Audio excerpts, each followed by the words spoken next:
like in Germany, because it's very different. I don't know if it's any different than in America. Grace, you have to come and do a practicum with Verit. Yeah. I'm not kidding. Genau. Mach das nächsten Sommer, aber du musst viel Deutsch üben. Ja, das ist ja Englisch. Während da ganz viele Praktikanten, das ist sehr gut, wirklich. I just need to work on my German. Yeah. Oops, damn. I'm planning on studying abroad next year for the year, so definitely. So.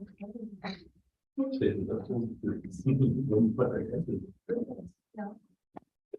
Cool.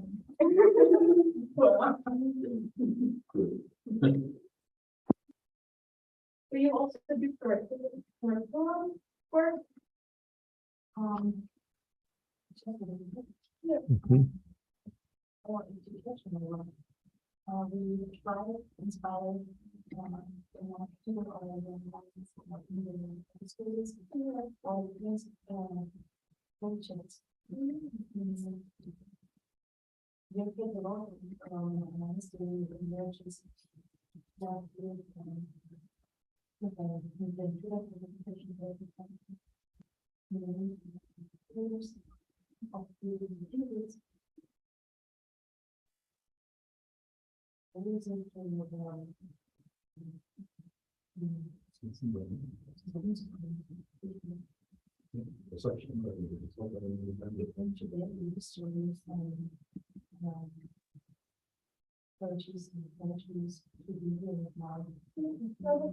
really important.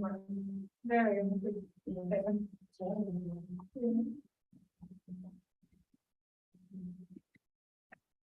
I'm so happy that you guys can be here as well.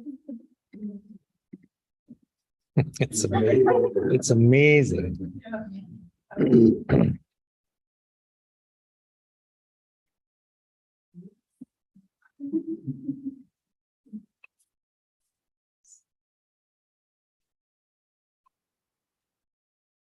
Okay. Now,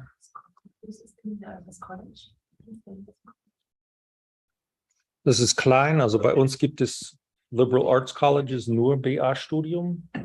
Alle wohnen auf dem Campus und das sind 2000. Das ist immer 4 Jahre lang. Die sind teilweise fertig mit dem ersten, zweiten, dritten Jahr, kommen dann im zweiten, dritten, vierten Jahr. Und danach geht man dann weiter Studium oder Medizin oder Jura oder Arbeiten oder ja, aber ein sogenanntes Small Liberal Arts Colleges, das ist eine Perle in unserem Bildungssystem, denn es gibt diese Beziehungen. Also wir arbeiteten zusammen in Gruppen nie größer als 12 Studierenden und mit mir zusammen. Ein Seminar ist 6 Leute. Das ist wirklich. Ja, ja, das ist privat und die meisten Studiengebühren werden durch Stipendien getragen für etwa 60% der Studierenden. Und die anderen wohlhabenden Familien machen dann, also sind sogenannte Vollzahler, fast $70.000 pro Jahr. Und das zusammen mit einem riesigen internen Stiftungsfonds bezahlt dann für alle, die das sich das nicht leisten können. Und so ist das dann vom sozialen Herkunft her und regional und so sehr kunterbunt, sehr divers. Also das ist eine gute Mischung aus vielen verschiedenen Regionen und Hintergründe und ethnische Hintergründe und so. Das ist toll. Ja. Und dann gibt es auch Geld für solche Projekte. Also wir haben April für 10 Wochen, wir 6 Leute, $38.000 beantragt und bekommen. In Amerika? Nein. Nee, also das geht, unser System ist so ganz, also ungeplant hervorgekommen. Also wir machen das intern, wir haben für dieses Projekt Gelder von hier und da und dort und da geholt. Ja. Okay, Moment. Also, wir sind jetzt live. Und wie machen wir das?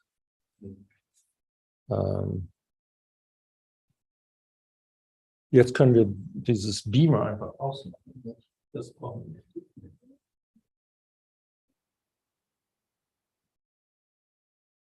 So. Nee, glaube ich. Und jetzt bist du da und sendest ins Netz.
Ich möchte die Frage, sind wir jetzt dann gleich eröffnen, weil etliche Teilnehmer viele Fragen haben? Ich glaube, wir fangen doch mit Thomas an. Okay. Und da gehen wir das eine halbe Stunde. Wir machen dann alle Fragen. Und dann haben wir auch eine Runde danach. Okay. Denn was er sagt, wird auch die spätere Diskussion positiv beantworten. Weil ich habe mitbekommen, dass etliche Fragen haben. Ja. Und das wird gut. Ja. Das kommt ja aber.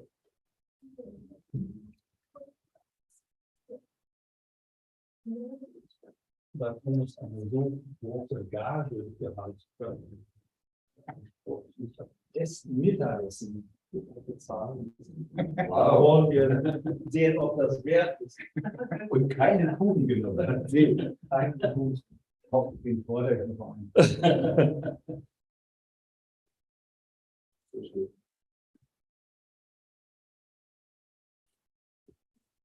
Versteht ihr jetzt Dresden, Anders und Ina und so, wenn wir so Deutsch sprechen? Ja. Das, Soll ich jetzt Deutsch reden? nee, ich sprach Englisch für die ganzen Wilfords. Ah, ja. Ja. Okay, kein Verstehen. Das meiste verstehen. Ja, super. Wenn nicht, frage ich dann. Also hören ist besser als sprechen. Ja. Mhm.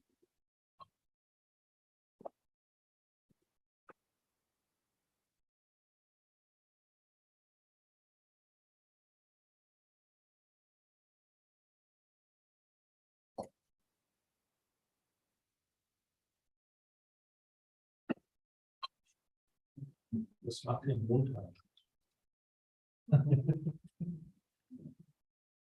Was ist mein letztes Tag für Eurorail? Eurail. Montag ist der letzte Eurail-Tag am 1. August. Ja. Schnell nach Polen, Ja. Dänemark. Nun ist es eine Dreiviertelstunde. Polen ist in der Nähe, das ist nicht bei Frankfurt oder? Wo sollen die in Polen hin mit dem letzten Tag von Eurail Pass? Ja, das ist das Frankfurt-Oder-Seite das nächste. Und Ja. dann geht man einfach über die Oder und ist in Polen. Naja, aber ist das dann? Das sieht man die schön. Seite von Frankfurt-Oder, naja. Breslau, Wrocław, Das ist vielleicht was Nur ein the Brest. We have, so it's only one day, right? And then it's done. Ja, aber das braucht man 3 Stunden. Not fixed. Or you could just not go anywhere and stay in Berlin.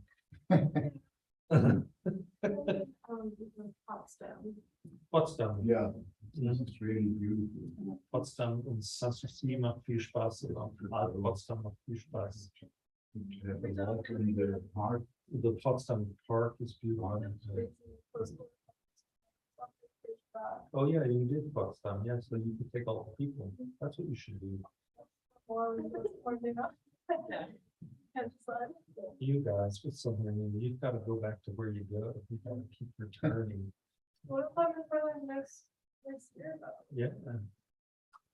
Oder hier in Berlin das Stasi-Museum anschauen. Ja, da bringe ich Studierende hin, wenn wir eine Studienreise machen, dann das Stasi-Museum ist sehr wichtig. Gibt es immer noch ehemalige Inhaftierte als Dozenten da, die einen, also ich war da mal zweimal mit Studierenden und jedes Mal ist der Leiter der Gruppe, der alles erzählt hat, dort inhaftiert worden. Du meinst es auch nicht die normalen Sprachen. Du meinst Schön.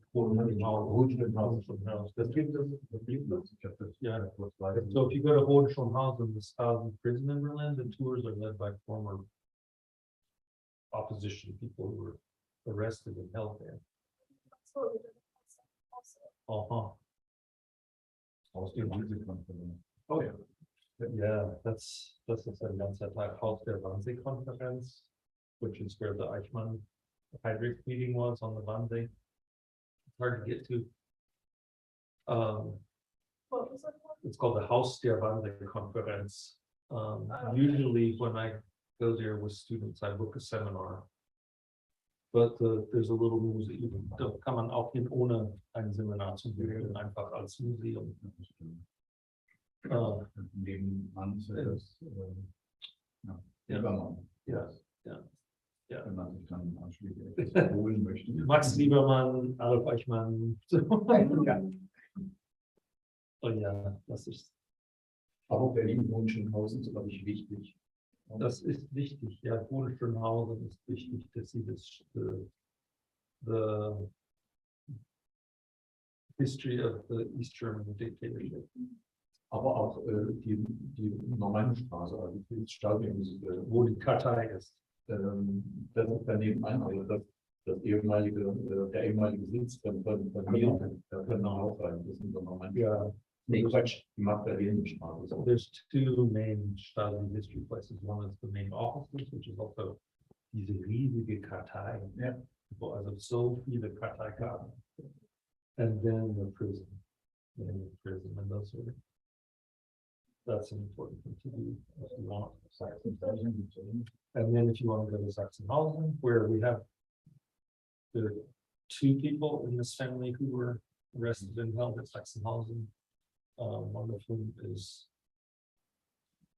Bruno Schwarz, who is the father of who was Gideon's mom.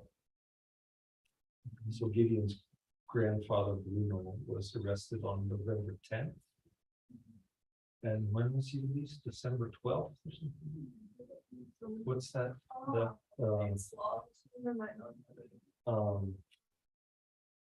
When Eli went to a seminar at Sachsenhausen in October for a week with descendants of people who were in prison at Sachsenhausen.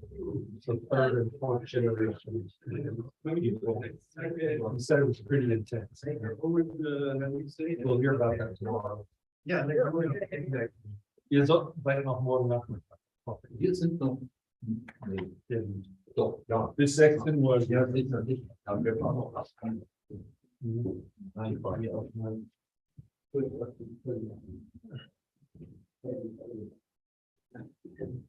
I'm curious to answer. Have you after photographs of the house with the name Mindel written on the outside? Have you seen that? Is it still there? Heißt das noch auf dem Lied sehen? Das steht Mendel? auch, das steht nicht nach. Nicht mehr. No longer there. Have you seen it? Aber was ich gezeigt habe, ist ein altes Foto. Aha. Das steht schon seit. And do you have a leader? competition. Ehrlich. Ehrlich, ehrlich, ja. So you have the music. No, es gibt Videos von Nee, die Noten. die Noten. Ja. Die Noten sind im Leo Beck Institut. Those are at the Leo Beck. So you can get hold of it. Ja, ja. Und die sind Leo Beck in Berlin oder in New York? In New York. Okay. So you have to come to New York to get the music to put with your animation. Genau. I see. You. I was thinking that it should be almost like a piece. You know, the music development, you make that film around music. Yeah. I know a lot of singers in New York. Yeah. I would love to get them to sing them, choral music. Well, you need to find a way to put it. That's how they make it. Yeah. You make the performance of the music. Wow. Ehrlich, music as the center story that then leads to all the stories. Because he was the beginning and the Lehrer. I think he was a mayor. Teacher. He always signed his business card, teacher. He signed his signature, teacher. Ist das teilweise vielleicht eine Übersetzung von Rabuna in dem Kontext? Is it maybe when he says teacher, a way of saying German? Because the rabbi was teacher. Meinst du nicht? Nein, also es war ja. There was a norm to have on him on the gravestones to your profession. Okay.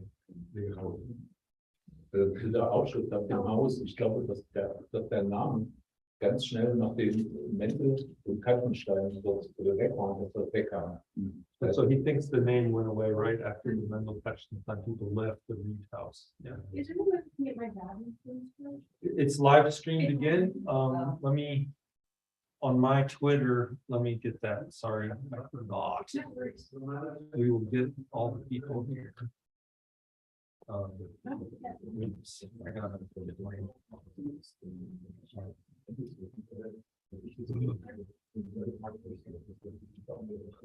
Oh,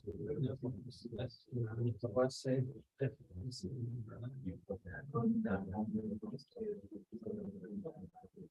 Also Jörg, was interessant ist zu wissen, wann genau diese Schrift entfernt wurde oder übermalt wurde am Riechtal. Ganz genau wird das nicht sein, aber ich nehme es her, dass unter den Nazis das dann schon wegkam. So he thinks the name already was painted over in the Nazi time. Genau, also was da jetzt eine Rolle spielt, ich glaube, die enteignet wurden. When Did they you see Flora? when they were dispossessed. Hello? They're, No, no. Who's there? Is it Mitchell? Or is it Buenos Aires? Where's there? Mitchell, I think. Huh? Is he there? No, we're here in this room. No, He's there. no, it could be that I've been being followed. Das ist eine Aufnahme und ein Live-Stream. Also das kommt ins Netz, das kann Goldschmidt in Buenos Aires angucken. So The interaction with each other. Scott, kannst du mal bitte das jetzt sagen? I'm imagining the history of my grandfather. And Herman, Hermann, das ist Geschichte. he was born in a rich family, the whole family was Ashton, so he must have moved to Portugal. Ja. Aha. So you have a record of all, so there were many children in the family. Yeah. You have a record of all the children? Wissen wir alle, wer die Kinder der Nannies sind? Viele, ich kann schauen. Viele, aber nicht alle. Lots, but not all. Ich kann mein Laptop holen, dann können wir schauen. Not here. We'll have to have some Zooms, I think. The history and the.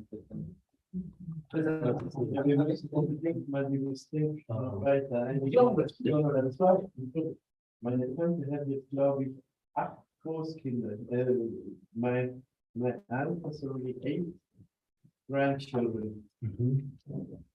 Ireland, with friends. Go. Yeah. Again. Next generation. Um,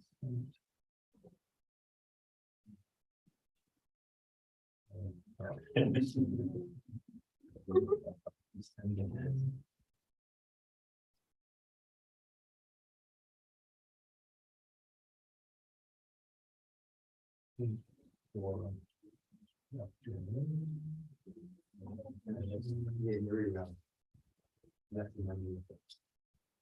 Okay. Sind wir alle da? Everybody here? Rebecca, the Stolperstein expert, Kilo, see her again? Okay. Did anybody get her contact? I can find her. She would be interesting for you all to connect with. Okay, for the record, Steve Goldschmidt just connected from Buenos Aires. I got an email, he's here, so. Yeah, so I'm pleased, very pleased that my friend Thomas is here. Matt, this is not Zoom, but let me see. Your dad wants to be in the Zoom. So, let me see here. Enable waiting room, invite.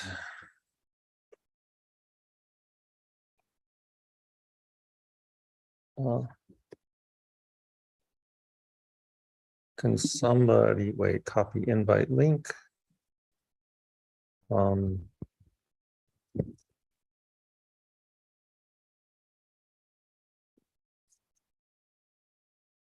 Okay. We'll see if he gets into the Zoom.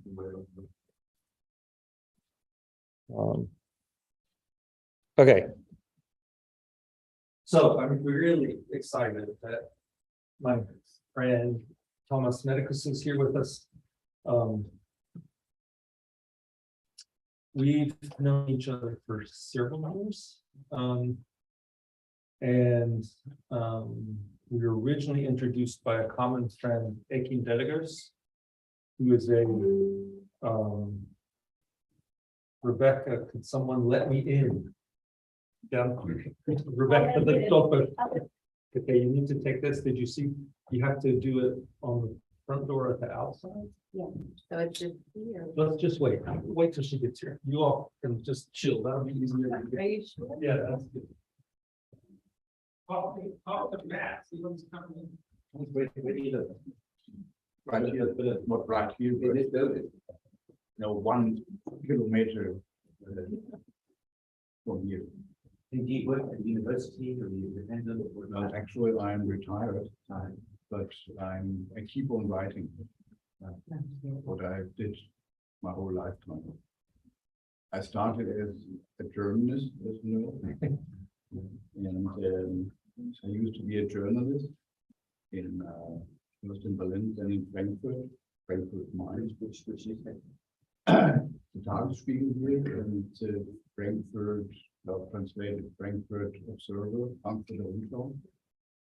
And then I returned to Berlin and was a scientist at the, probably know that, at the Hamburg Institute for Social Research. It's well known, I think, also for you, because this institute is responsible for the so-called Wehrmachts exhibition, on the crimes, war crimes of the Wehrmacht. And there were 2 exhibitions around the world. You could see them around the world. I worked there for several years, and well, I'm writing books now, which is the best part, I think. And I live here since 1983. So I came here before the wall came down. How old are you? Charles, I turned 69 last week. Okay. Happy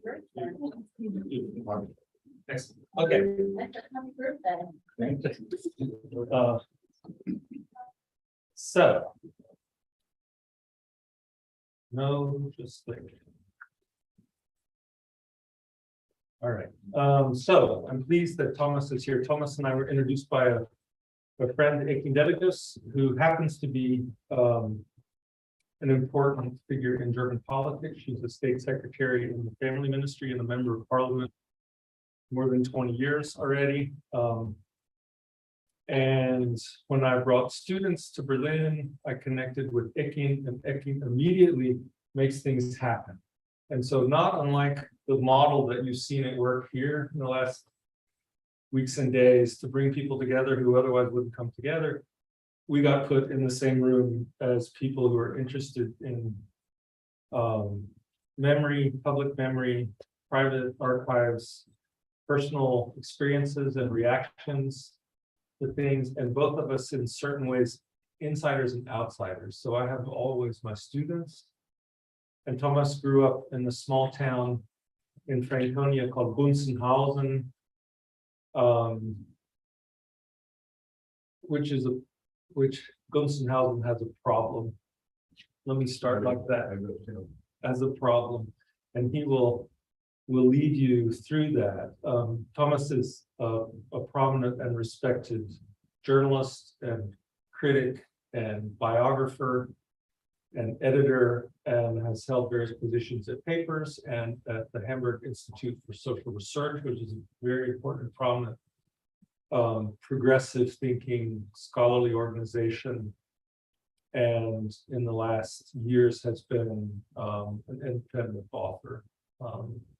And thank you for saying yes to my request out of the blue. Can you come and provide some questions and points of contact for us? It's my, Where's Gunzenhausen auf the cards? it's south west of Nuremberg, about 50 kilometers. Yeah, I will tell you the whole story. you will know so much about Gunzenhausen. Yeah, so.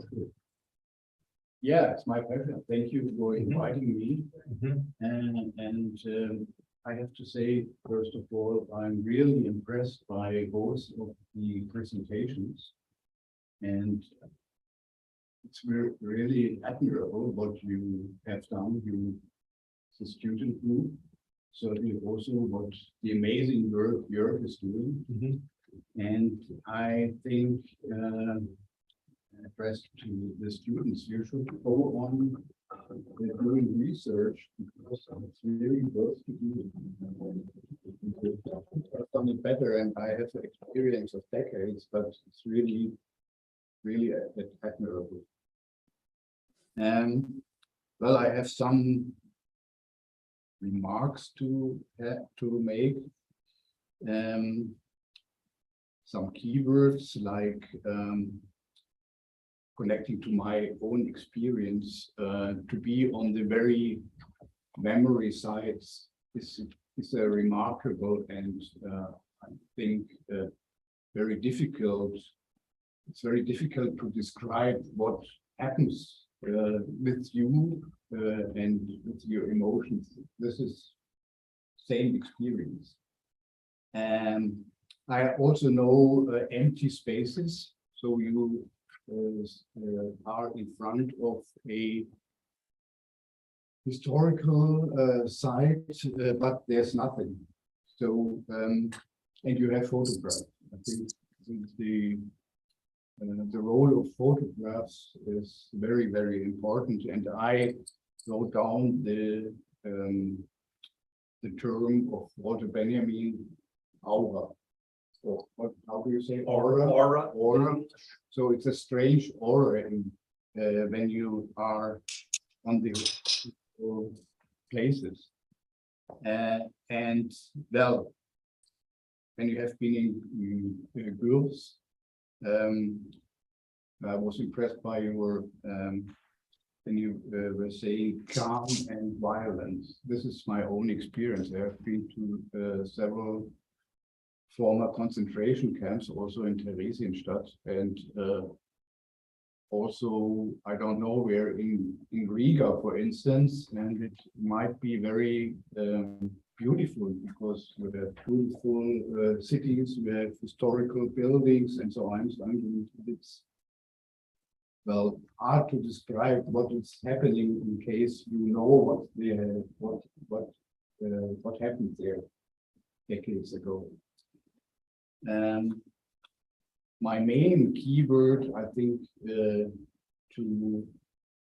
for me to get the best connections is genealogy, because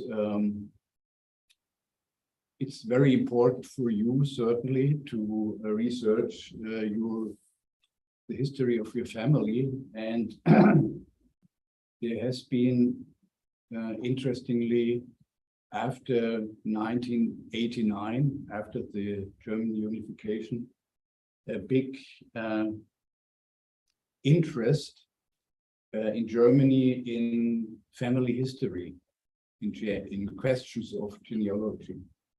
So why is that? Germany get larger, and the former eastern parts came to very united with the western parts. So you had the chance to discover where your family roots are. And I myself and we also had the chance to travel to Poland, for instance. You could go there before, but it wasn't that easy. And now, as we mentioned before, you take the train or the car and you go there. And you can also go to the Polish regions, which has been until 1945, they belonged to Germany. So this is a big, how to say, memory comes back in great, You get big doses of memory. big doses of memory. So my first reaction was, I never was interested in my grandfather, the father of my mother. And it's a very difficult history, family history, because my grandfather has been a Wehrmacht general, a general of the German army. He started as an officer before the First World War. He was officer in the Imperial Army, then in the Weimar Republic Army, and then in the Wehrmacht. And I started doing research on the family roots, and it started right here, just 3 hours away from Berlin.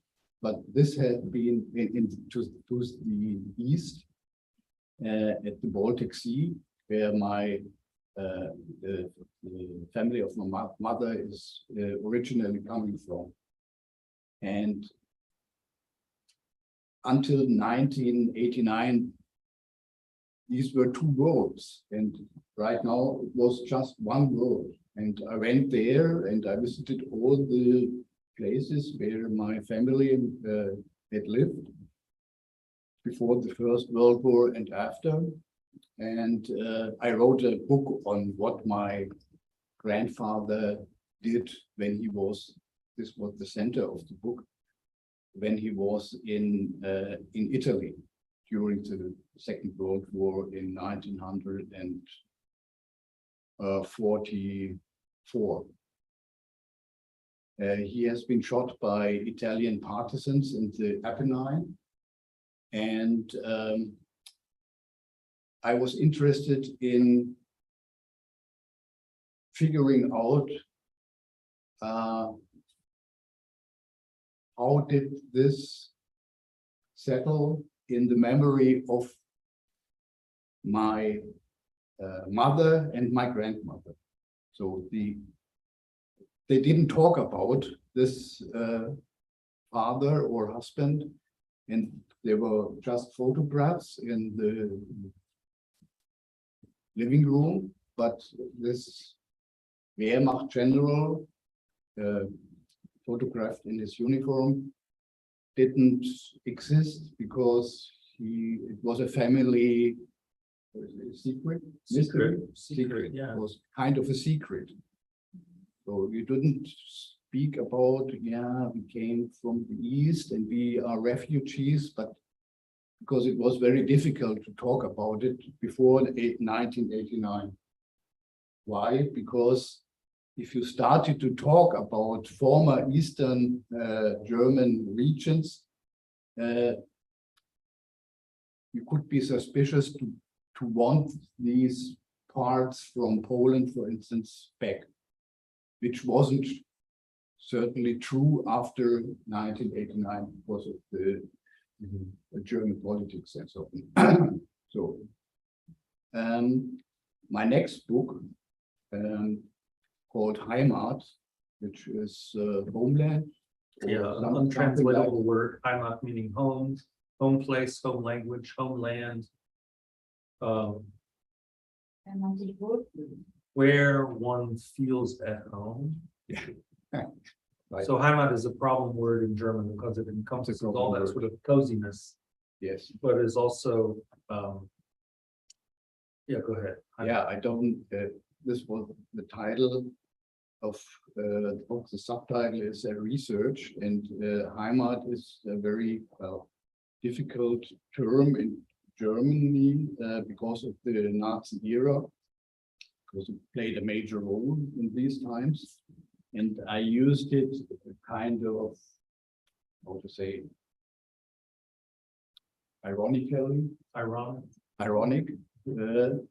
And in this book, I try to describe the history of my birthplace and also a bit the history of the family of my father. And also, it wasn't just a family secret, but it was the secret of the town. Now it's a 10,000 inhabitant small town. That in 1934, they hadn't probably the only real pogrom in Germany. In these times, Gunzenhausen had about 6,000 to 7,000 inhabitants, and the pogrom took place in the end of March on a Sunday in 1934, and between 800 and 1,500 people, so non-Gentile people, were part of or were active in the pogrom. And during this pogrom, it was from Sunday afternoon to midnight. Nearly all the houses of the Jewish inhabitants were slaughtered, or the people were stormtroopers, and just normal people broke into the houses of their Jewish neighbors. And two Jewish men were killed. One was murdered, and the other committed suicide because the mob was right in his living room, and he was very afraid of being killed by these people. So the intersection to my family history is that my grandfather was a doctor in Gunzenhausen. And he lived with his family, with my father, in the so-called doctor's house. I don't know why. It was, I think, they rented it from the community. And interestingly, this house was right in a Jewish neighborhood. And my grandfather was, I think that's the right term for in English, was accidentally in these month, he was the coroner, and he had to do the Autopsy.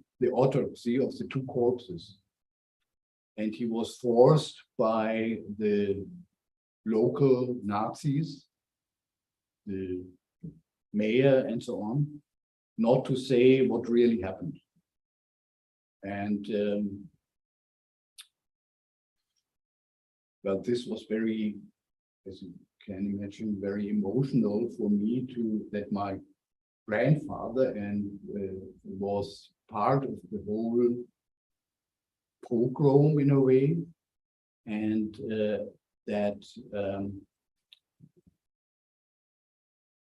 the house I grew up in was centered right in a Jewish neighborhood, and I didn't know that.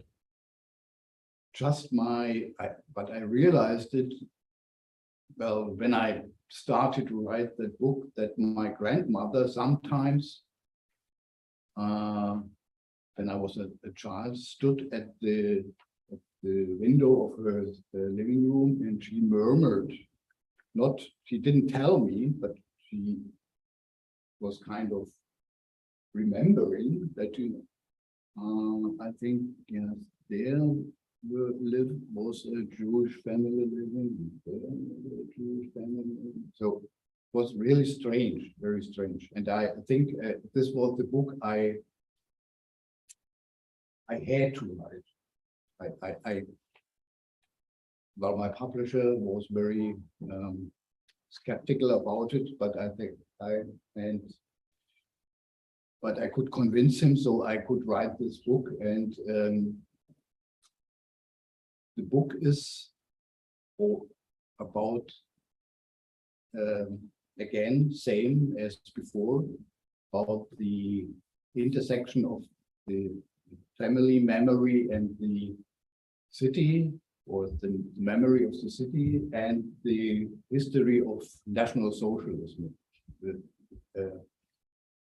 And you have to know that Franconia has been one of it was really the heart of darkness in Germany, for beginning right after the First World War in Bavaria, because, Hitler started his career in Munich, and then he went to northern Franconia, because this was because of several reasons. It was very anti-Semitic. And then Nuremberg was a center of anti-Semitism, as you know. And I wanted to describe where had all these memories been when I grew up, because just this murmuring of my grandmother, and very interesting, she also, and I think it was common during my childhood, I mean, there were no Jews living anymore since the 1st January 1939. It was common to say, when my grandmother asked me to get something from a shop or so, you have to go, you go left, and then you pass at the synagogue, and then and I never knew what is a synagogue. And I think I didn't ask, I was a child, and everybody used this word synagogue. And really, there was the building of the synagogue, but there was a kind of there was a Dampfkesselfabrik. It was a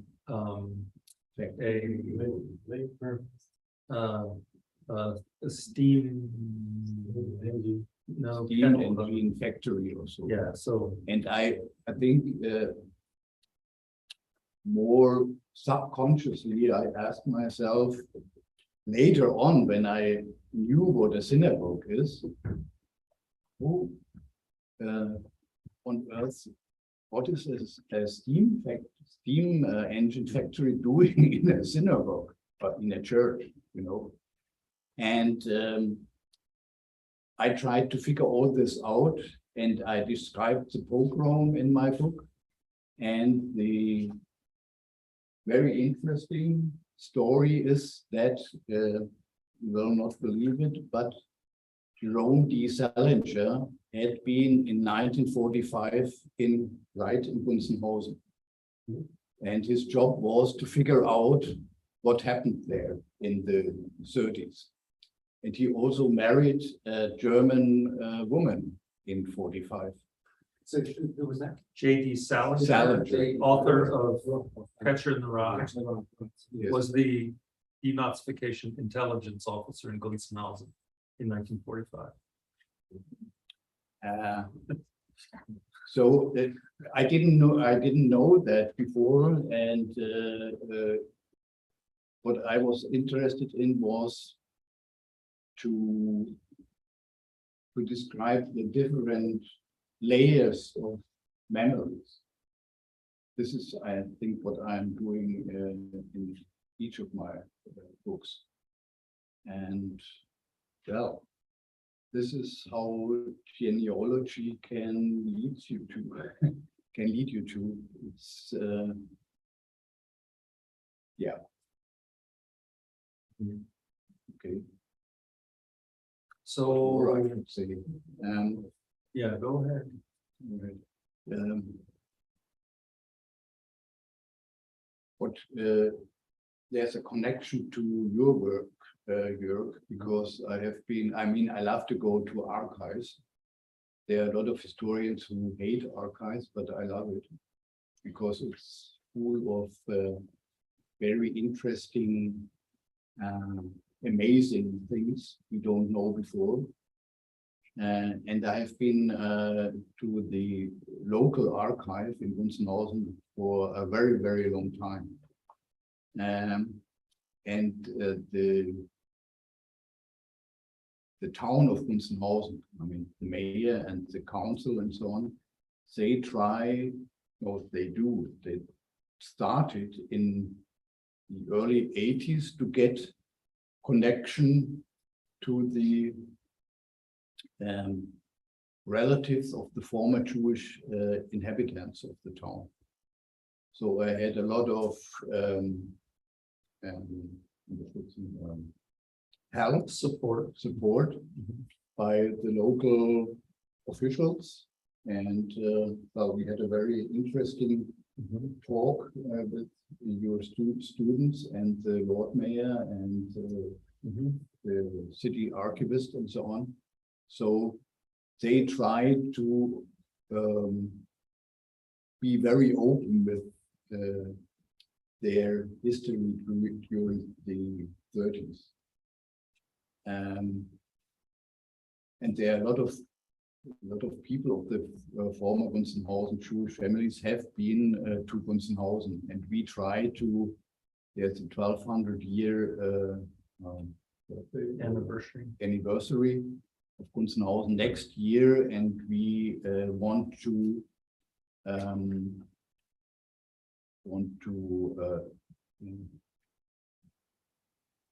zwischen Deutsch und Englisch, ich weiß nicht. We want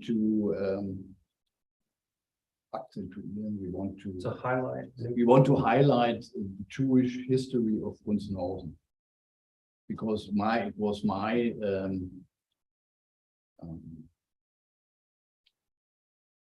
idea to say to the Gunzenhauseners, you don't have to talk about Jews all the time. You have to invite Jewish people to Gunzenhausen to talk about it, and also young people. And I think this is on a very good way. And the other thing I would like to mention, perhaps to end my speech here, is that we have a so-called dialogue group between. It's just online on video conference between Gunzenhauseners. I'm in Berlin, but in this case, I'm a Gunzenhausener, and Jewish people in New York or somewhere else, to talk about our relationship, which has been very, very emotional for all of us, because it was a confrontation between the relatives of the generation of the perpetrators and the generation of the victims. And also people from Israel and from also from Argentina and so on. And we were meeting last year every 2 weeks. And That's intense. very, very, very intense and very, very difficult sometimes. But and it's very, it's I think it's very good to have the possibility of the video conferences, but it makes it also well, difficult to come close to each other. Who are the Jewish people who are participating? Are they descendants of? Yes, they are. Yes. Because in my book I was writing also about the Jewish neighbors of my grandparents, because I grew up next to this house and I went there once a week to go to the hair cutter. In these times I had still hair,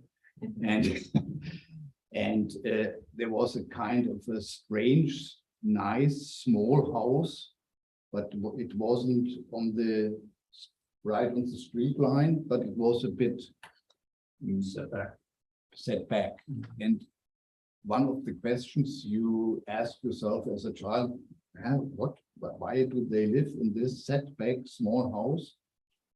And then I figured out that this whole place belonged to a Jewish family called Dottenheimer, the Dottenheimer family.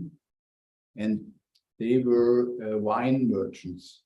And this small setback house was their wine lager. Warehouse, yes. So, and I got a very close connection to the granddaughter of the Dottenheimers living now in New York, and I visited her a lot of times. How they get the close connection to Gunzenhausen is a separate story, very interesting, because they a breastplate was brought to the Jewish museum in Fürth next to Nuremberg, and nobody knew who is the owner of the breastplate. And after a long time, the director of the Jewish Museum figured out that this breastplate belonged to the Dottenheimers in New York. So a lot of stories, amazing stories. Well, yeah.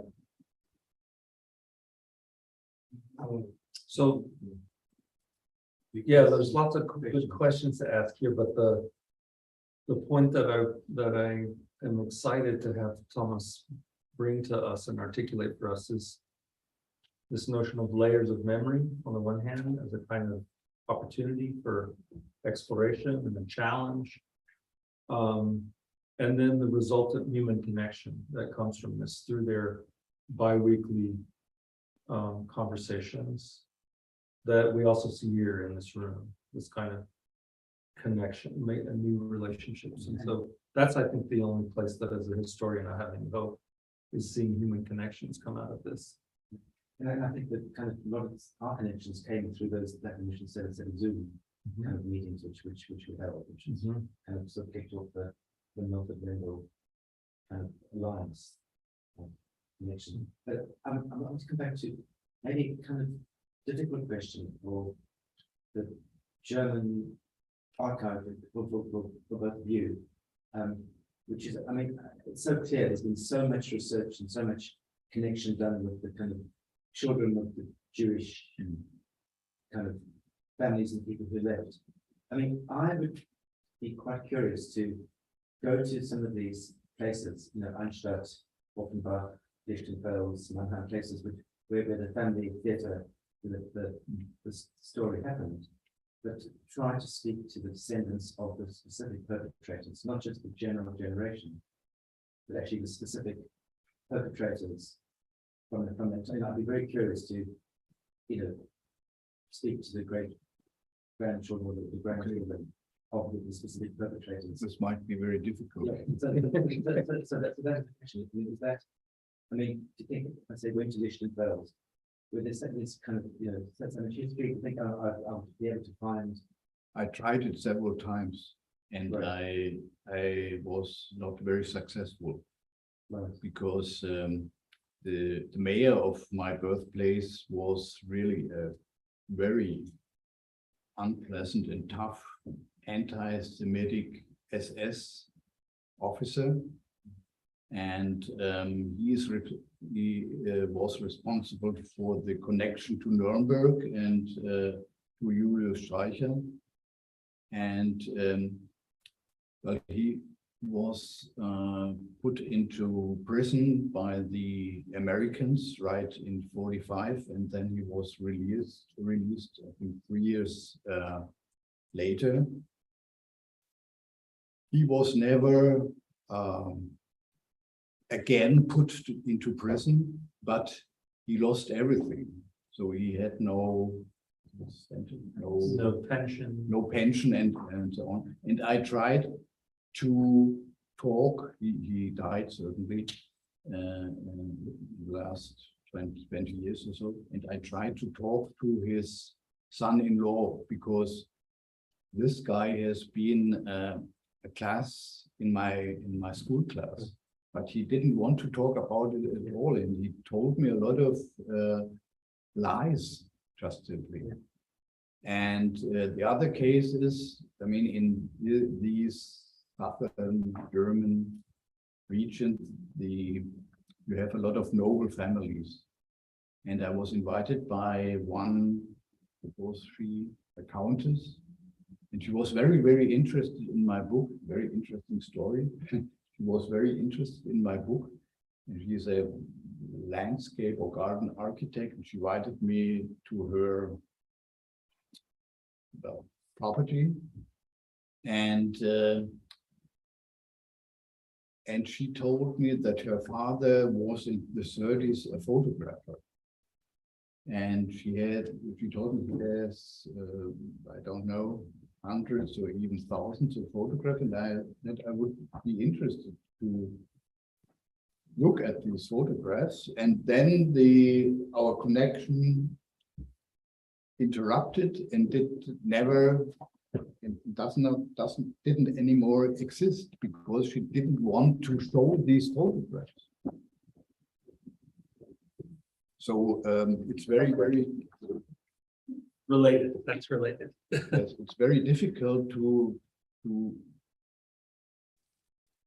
I also know the family of the perpetrator of this one Jewish man who has been definitely killed, and they are very unhappy at least, but you can't talk to them. It's impossible to talk to this family. I mean, is it the same in Einstein, do you think? Es ist sogar noch etwas schwieriger. It's even more difficult in Darmstadt. Weil der im Westen, also im westlichen Teil Deutschlands, Bundesrepublik, bei uns folgt ja dann nochmal die sowjetische Besatzungszone, beziehungsweise dann die DDR. Because in their case, there was the Soviet occupation and then East German historiography. Und ganz viele, das ist auch mein Problem, was ich versucht habe, den Studenten zu sagen, im Archiv, als ich schon 1992, 93 schon mal beginnen wollte mit der jüdischen Geschichte. So when you still wanted to start working in the archive in the early 90s, already there was a problem. Sagte mir die Stadtarchivarin von Gittel, es gibt nichts. The state archive, the archivist in the city said, there's nothing here. Ein Mann aus dem Museum tippte mich an und sagte, warte mal draußen. Und der kam und gab mir 4 DIN A4 Blätter zusammengerollt. And then somebody said, here, come outside, we'll talk later, and smuggled out to him pages from the archive. I mean, I'm just thinking maybe to choose a place, and, you know, and then the journey of trying, you know, trying could be interesting.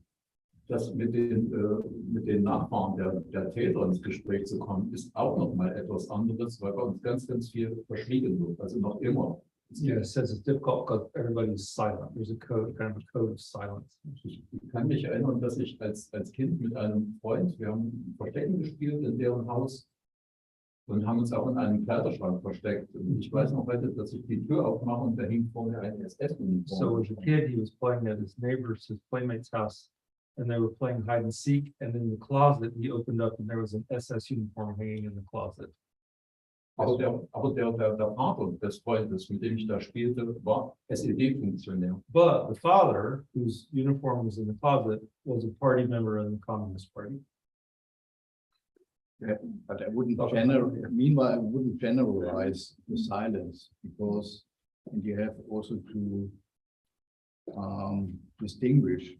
I think for West, for the old Federal Republic, for Western Germany, the speech of the former president, Richard von Weizsäcker, whose father played a certain role in the Nazi era, was very important. Why? It was in 1985, and he, for the first time, said, the year 1945, the 8th of May 1945, was not a defeat, but it was a liberation.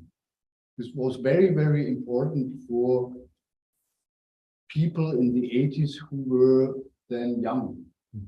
And this, I think it was even a little before, in Gunzenhausen, young historical interested people started to, they were social democrats, and they started to research their local party history. And then one of the murdered Jewish men in 1934 has been a social democrat. They, I mean, this is amazing story in itself. And they started to ask themselves, what has Jewishness in Germany to do with the Social Democratic Party, which is, I mean, It's everything to do with the same. It's the same, but they didn't know it. And what did they do? They just went to the local newspaper, to the archives of the local newspaper. They read the newspaper from 25 to 1939 or so. And they then, wie sagt man auf Deutsch, es fiel ihnen die Schuppen von den Augen. Their eyes were open. Yeah. The veils fell away. Yeah, the veils fell away, and they started to make photocopies of certain articles in the newspaper. They They put all these together in a booklet. together, and they went to the marketplace and sold these papers for 2 Deutschmarks. And it was amazingly, I asked one of these guys the other day, it was amazingly a big success. And then, and I would like to emphasize the role of schools. It's very important. But these young people were teachers, and they started then in the local elementary and middle school, started teaching program. You students have to figure out where the Jewish people in Germany, in Gunzenhausen, used to live. Where were their houses and so on. And you can see it in a website. It's Jewish life in Gunzenhausen.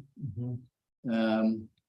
It's a kind of cartography, Of Cartographic, yeah, cartography, yeah. cartography of the Jewish properties. And this was, from then on, it was part of the, not only of the school education, but of the city memory, which is fact up to now. Very important, I think. You had a question? Yeah, I wanted to say, I really agree with what you said. I think it's like I've witnessed in the last year, as a participant, the witness of German memorial culture, which is that you said, talking about the town we're talking about, that tell people to stop talking about Jewish people and actually talk to Jewish people. And I think that's something that I personally have an issue with memorial culture in Germany. So I think they're very good at talking about dead Jews. Yes. And not very good at talking to Jews. Yes. I just want to say I really agree with that. Yeah, absolutely. Methodology. I think that's the word. Yeah, that's what I wanted to say. I mean, you have to be a bit sensible because you don't want to patronize the so-called locals, rednecks. But also they wanted always to play, let's have some klezmer music. I mean, this is really such a stereotype. And it's very difficult to convince them don't do that. Daniel Kelly was the Jewish, Yeah. kind of quite controversial Jewish journalist, German Jewish journalist. Yeah. And he was saying it's kind of an abomination that the descendants of perpetrators are organizing the memorialization of Jews today. He's quite vociferous on that. He said the three horrors of Shoah,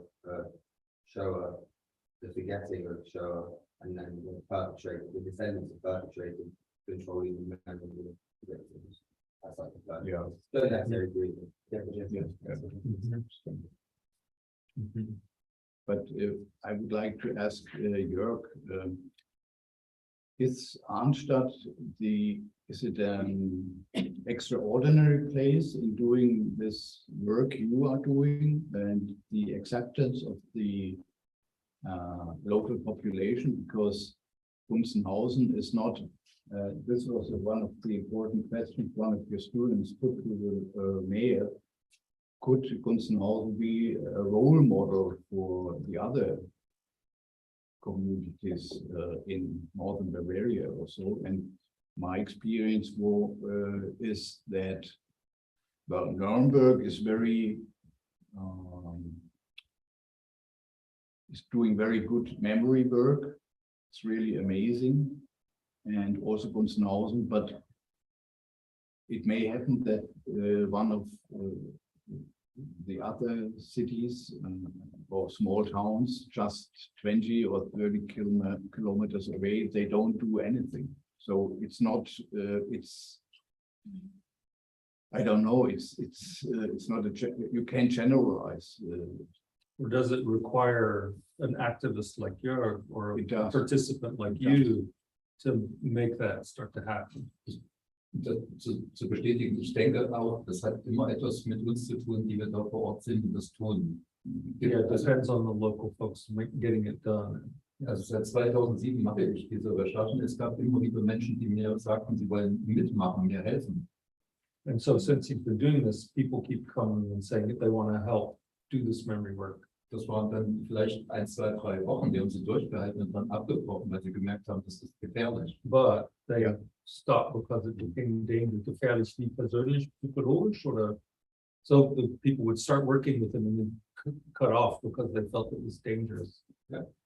Personally. Ja, also ich habe mittlerweile 4 Motoren, das ist so, ja. Oh, really? That the people who do the history work are being threatened by the far right and the neo-Nazis. He just said he has received 4 death threats for his work. Aber das stimmt für mich auch, wo ich sage, ich bin an Stellen gekommen, wo ich überlegt habe, höre ich hier auf, breche ich ab. And so he's thought at some point, gosh, I need to stop. Can I still do this? Und Stefan Goldschmidt sagte irgendwann zu mir, Jörg, wenn du aufhörst, gibt es das nicht mehr. But Stefan Goldschmidt and the family said, well, if you stop, nobody will do it. Who's gonna do it? Und ich kann nicht aufhören. So einfach ist es. It was amazing in the sense that Jörg really established this small town, Anstatt, you know, for this few families that live there, you know, and there are thousands of towns which are much bigger. And I don't think there are people that are so involved like Jörg doing research for other families, you know. And as you well know, many people, Jewish people say, okay, you know, Germany, stay there and we don't want to put a foot there, you know. So this is still, I would say 90% of Jews don't even want to. So, and the local population, as you said, you know, many of them, okay, there are other problems now. There's war in Ukraine, and the thing with, you know, environment and this and that. So young people, we kind of blame them also that this is not for them the most important thing, you know. As long as it is part of the history lessons at school, I think it's enough, or it's good to have it. Sure. No. I'm only saying. I understand, yeah. No, just the opposite. That in fact, as you know, like there have been a lot of controversy. Many people say, you know, let's not talk all the time about the thing and stuff like that. And there's a lot of counter, you know, like people that say this shouldn't be talked anymore all the time. And it's very sad, you know, like, but yeah, the worry is always that things like that happen again at some point, not necessarily with Jews, but maybe with other group of people. Yeah, I think it's kind of a question which, as a white South African, yeah, I can think, you know, I think about is there a generalized communal guilt? You know, is there a share, you know, so, you know, to what extent did my parents and me growing up, although, you know, we didn't feel we were personally responsible, but we grow up and you benefit and you live in an environment. You grew up in because of South Africa. Yes, that's one. Sorry. Not benefits of one celebrity, but what individual personal guilt do you hold? Absolutely. And that's, I guess, I agree. I give you an example. it's a German question. Yeah, I started in Gunzenhausen after I had finished my book, and I had several presentations of my book in Gunzenhausen, and the first one was there in the city hall, and it was crowded. And then came the next book, because I wanted to edit the local collection of photographs. There has been a photographer, and he photographed in this vertice everything he could get in front of his camera lens, and there are 2,000 pictures about documenting the whole, involuntarily, the whole Nazi history of the city. And this is my second book about. And then I wanted to go on, and I started a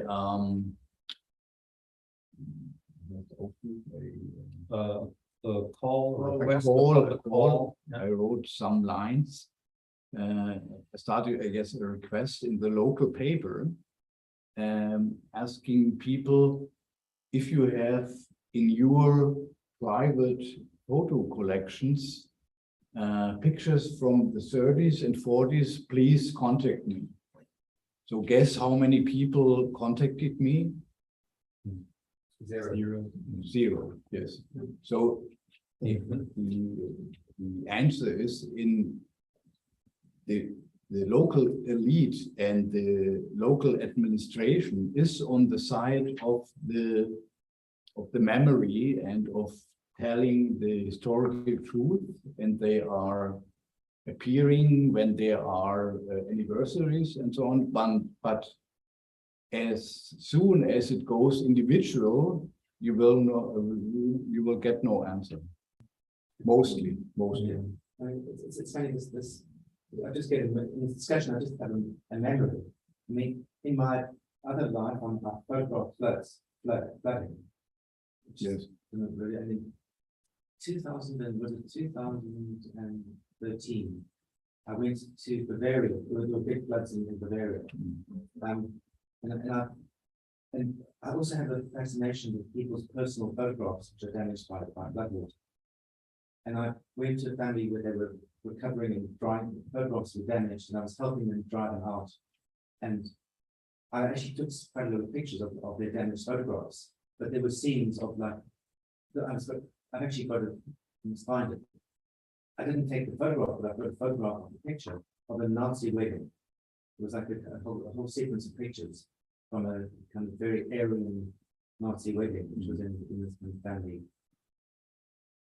family collection of photographs, which were flood damaged. Nazi weddings, right? All that stuff, like all those official, not official, these family moments that are the highest. Those are in this, the photographer of daily life, Cortiera, whose archive Thomas helped edit, and are all those kinds of things, all daily life from in the 30s. Thank you, Thomas, for this. That's a really useful, I think, different perspective. Yeah, in German, to see how your own experience, as a kind of, with your grandfather forced in some ways into this position of not telling the truth about the pogrom institutionally, and your other grandfather, who is a German army and therefore also Nazi figure of power, who's in occupied Italy and is assassinated by partisans. To see you get your head around that and turn that into public memory work in Germany is really fascinating, because I see among you all, from my perspective, all different sort of potential outcomes for this work, in addition just to these family connections, which are in and of themselves good. But what's that going to become? Is it going to be an ongoing curricular project, educational project? Is it going to be creative artwork that we're going to see tomorrow? Is it going to be formal academic memory work? Is it going to be some combination of all those things?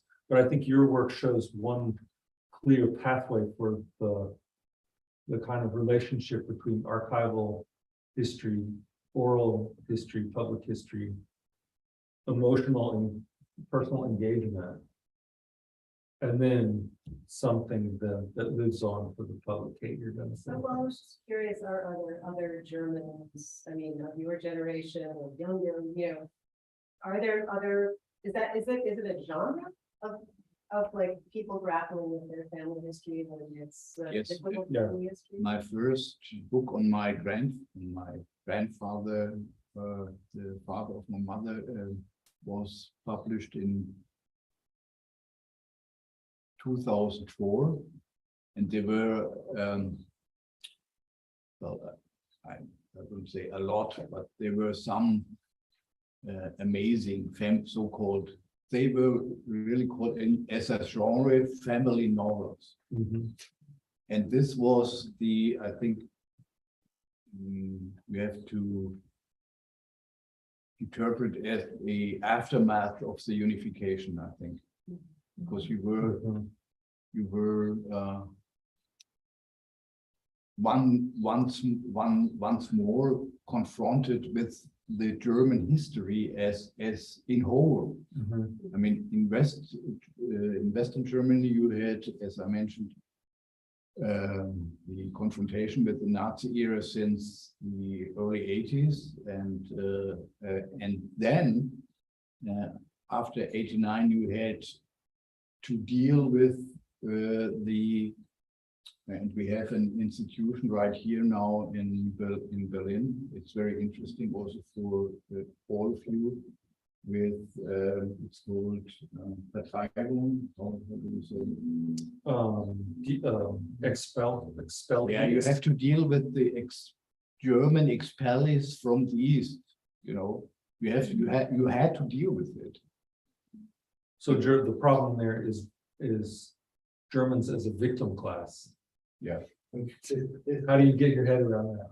And there was just a review in the Guardian last week, of a book by Angela Findlay, which is about her Nazi grandfather.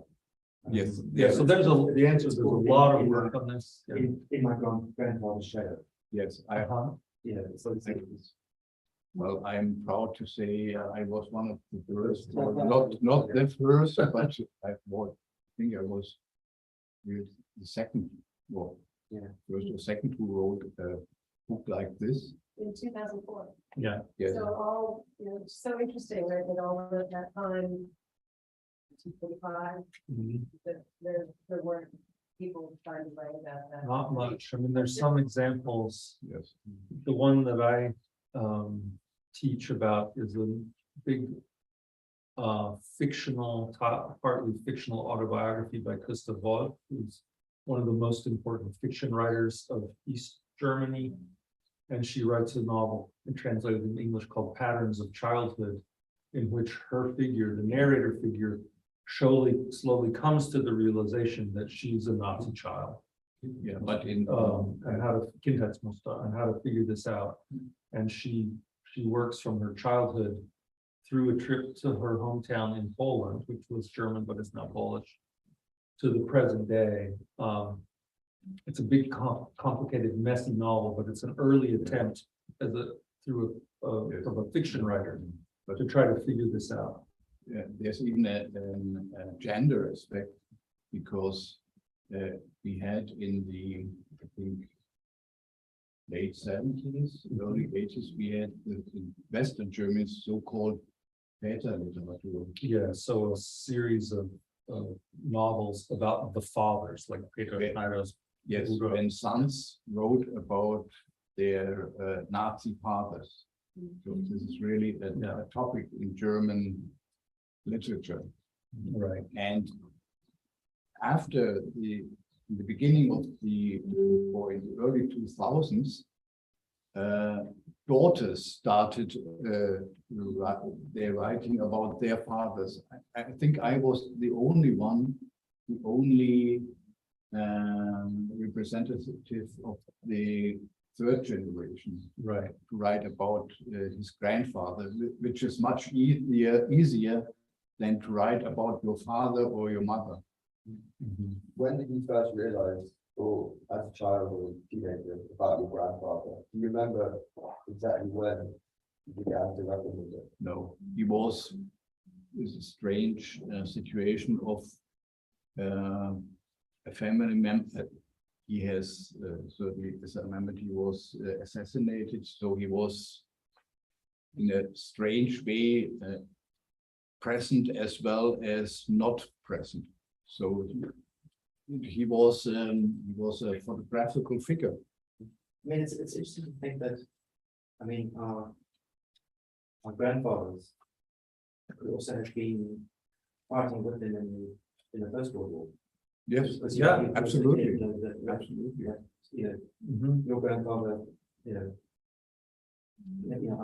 when I started to figure out the history of my grandfather, and he was born in Berlin. Yeah. And where did he grow up? In the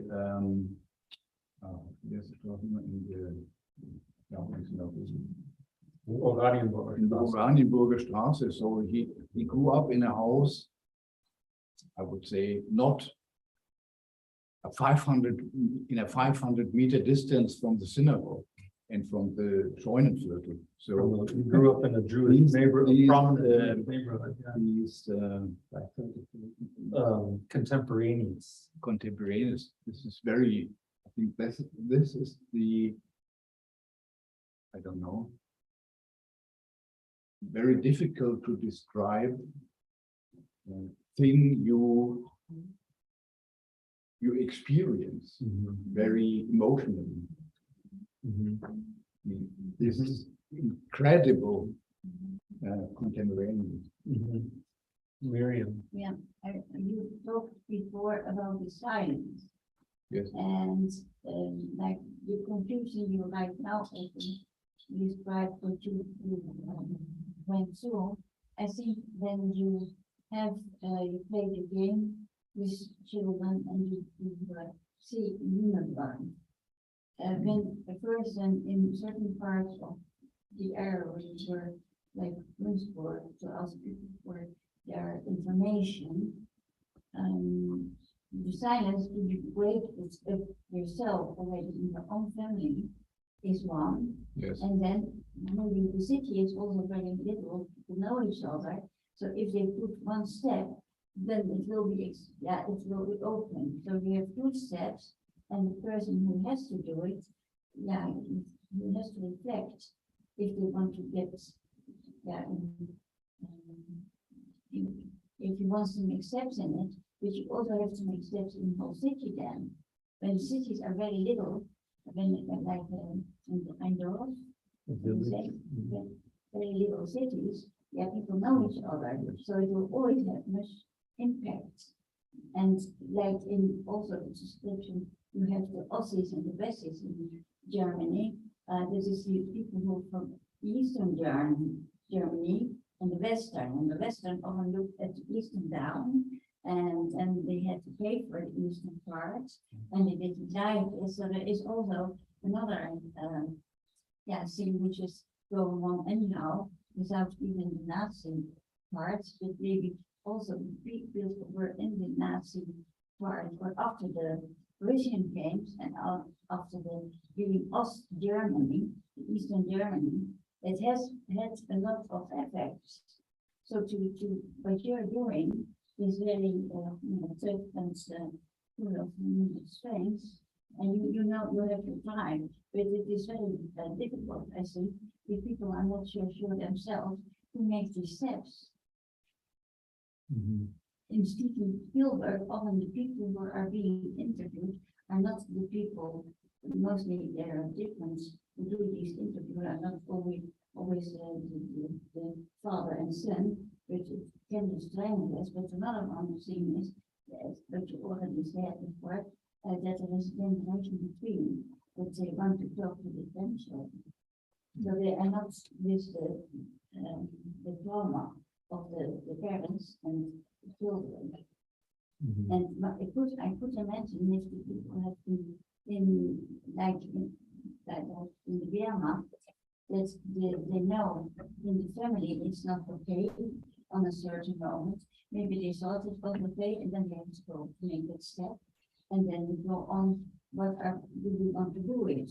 It could also be very good if they just want to deny it because it's very painful. Yes. So this, Yes, my mother, for instance, she didn't want to do this step. yeah. And I mentioned a certain incident in my book when my grandmother died, the wife of this general, Yeah. and we were in her apartment. She used to live in Wiesbaden, in her apartment, and my mother. Well, she discovered some letters, war letters from my grandfather. So what did she do? She burned them in the bathing room. And I was very angry about it. I didn't know what was written in the letters, but my intention was you don't have to burn documents. But so just one letter survived from Italy. And I mean, it was very easy to to explain. She was afraid of what is written in these letters because she knew that my grandfather might be responsible for the killing of Italian civilians in 44, which was true. And must be very hard. I think that she also carried a burden of guilt. And yeah, then maybe you need some apology. Help Yeah, absolutely. to get through My it. grandfather is buried in a military cemetery in Tuscany. I mean, this is also very strange. The war had happened in Tuscany. You see Tuscany as a totally different place. And when I had to explain my mother what I have written in my book. So I didn't do it in my apartment and not in her apartment, but when she went to Berlin, we went to a cafe. And I told her before the book was published, the whole story. And what did she do? She stopped the, what is it? She stopped the flower deliverings to the grave of her father in Tuscany. She didn't want to do it anymore. You see how difficult things are happening. And this, sometimes I think people are victims of the situation and victims of the systems which are they are in the harm on a certain time and then go into it. I mean, Eli and I saw just a few days ago, we saw this portrait of Fritz Brawl, a painting which was painted in 1918, of him in his army uniform with the Iron Cross, which had been hidden in South, especially apparently in South Africa. The family were always too embarrassed to show it because it was. Same in my family.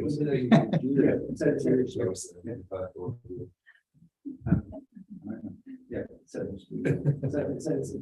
we, I can just say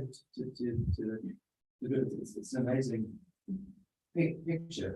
And apparently it was always like hidden in the garage and it was never, and it was sent, his granddaughter, grandson didn't want to, but it's an amazing historical picture. Yeah. So it was just really sent to a relative in London who wanted to have it. And what? Yes, Well, my I mom. think the weight of silence, that's what I just keep thinking about is, you know, so there's archived work, I'm sorry, I'm gonna get emotional. That the students have been doing, and my niece, our father had all these things, he had these letters back and forth between himself and his father. Max. In verse, and he did not tell us ever. And it's just the weight of that we all feel, and, Yes. you know, and we've talked a lot about the, separation between our families, and why, with the question of why, and of course, he's dead, there's so many, you know, but it just feels that weight of everyone's guilt. Yes. You know, was he guilty because he was able to escape to New York? But he kept these letters, but never shared them. I mean, we had the same thing with my father's correspondence with his mother. You know, these letters, where in the last, I mean, in Julian, this whole project began when I invited a local friend who's taught the German teacher to look at his letters, which I translated, and he was amazed by them because it was a very poignant, sad correspondence, you know, between my father and his mother, which is the last communications. And I mean, they were kept. I mean, I just think that the process, you know, why were they kept? Why were they not explained to us? You know, there was no communication about them. But I think that's a trauma which is freezing everything and freeing. And the last friend of Bruno said that if you don't go on to work with trauma, then the next generation, third or the fourth, will also get more trauma. Yes. because it is something which is between the families or in a family with like walls. Mhm. These most difficult correspondences between Max Mühlfelder and his son Karl Hans, or between Alf and his mother. Those deserve very careful treatment, I think, to become part of a public memory, because they're so fraught. But they're exactly the place that, as a cultural historian, that I want to go, right? As an academic, that's really interesting. But we only have Max's letters to the son, we don't have the other side, right? Which is different in your case, it goes the other direction. So that's what I think where my interest is in the project, but it's also a dangerous place, I think, to not treat that material with the kind of sensitivity it needs. When you say where you want to go, what does that mean? That's because these letters are also very hard to read. I'll show you. Well, assume you can read them. And to transcribe them and to translate them is probably a month's solid hard work to do that accurately. And then I guess to see, this is an audience to see what you think if you read them, because you've had access, but not full access really to those, because they're so difficult. Just the orthography is just so hard. What is orthography? Just to read the handwriting, they're just really, really hard to read. It takes a long time to. That's Max's letter. These are Max Mühlfelder's letters to Hans. That are especially between 1939 and 1940, when from Mannheim and from the first months at Gurs. And then there's a silence. And then we have final notification, some from Gurs. And then there's a transcribed note from 1942, where Max accuses his son of heartlessness for not responding. And then the next one is 1946 that says the Red Cross. 11-year-old son. His 11-year-old son, right? So we have no idea whether young Hans got any of these beyond 1940. We don't know that. I just wanted to say that letter, which I recently read and translated, made me, it's so upsetting, and I don't want to terrible. upset them, but it's so, and to think about our father getting that letter as he was actually 14 or 16 by then. He's a 16-year-old, he's in New York, he's trying to be an American, and this letter is like, it's so unforgiving and angry and brutal, and then he's dead. And yeah, So when we think about our father not sharing this with us, of course he did it, right? I couldn't get it. Right? Like, Yeah. what's he sharing? Uh-huh. Why, What, and like that I don't understand, sorry, that why are you saying that? So, let's see what, I don't know. well, he got a letter from my father when he was 16. I think the last communication he got from his father. Yeah, but what was he complaining about, or what? You said your silence with respect to me is gruesome and heartless. How do you think your mom would feel to know you? Sorry, who's? Well, his father kept them, so he kept them. I think he would be glad that. I have the. It was when Max at the moment he wrote them, because all in her friend. Yeah. I think he was, 1942. Yeah, then He might have- the most difficult time was now. Yeah, he was about to be triggered. I think he would have been happy that it's happening, but I don't think he would have wanted to do it. And I think there's reason he didn't do it. Did your father didn't do that? And he was a shoulder shine, and that was his death, which he couldn't do it for his own father. And I think because in his relationship with his father was not good. Now, Even it did- before- yeah, it was also that it was just a very big trauma which blamed him that you're just paralyzed. And not being paralyzed, you don't act. Paralyzed lines, all these difficult conditions. That he lived with forever, and our father was like, he was a positive guy, I mean, in many ways. But like, he moved forward through life, he was not, so, but I think he had, he was very paralyzed. You can be paralyzed in certain things just because something that happened. Sorry, I still don't, right, sorry, maybe I missed something. So, So you're saying that his father, the one that got exterminated at the end, took something, he was wrote to his son, up to his son, but what was he complaining to him? he was I think- complaining that he hadn't heard from him. He was accusing his son of not writing and responding to him while he was in the most. Can I read that? Can I read that now? Yeah, so it says. Camp de Gour, 17 February 1942. It's a transcription, it's a typed transcription, so I don't know how I got there. And then months later, on the occasion of your birthday of May 7th, I sent my paternal greetings, even though you show your gruesome heartlessness through your silence. Sick with edema, weigh 46 kilos. Heartfelt greetings, kisses, Papa. So this is a birthday message. But it comes 8 months, 7 months after the birthday. So we don't know anything about that. And then we have a transcription from your father, sent packages weekly and various letters, some returned after December. Inquired Commandant Gour, because no news since September. Will try and send a letter, money. August 10th, 1942. Love, Hans. You know, so there's a non-communication happening. But do you think that he was perhaps complaining that his son didn't help him to get out of Germany? Is that the idea? Well, I don't think he was directly saying that, right, but I think he was, I mean, I think he said exactly what he said. I think Yeah, he I was mean, saying, he's- you're not writing, you don't write, you don't call. But we don't know if that's true, right? Because Hans says he sent it. No, I don't think they might have called, he didn't get them. Right.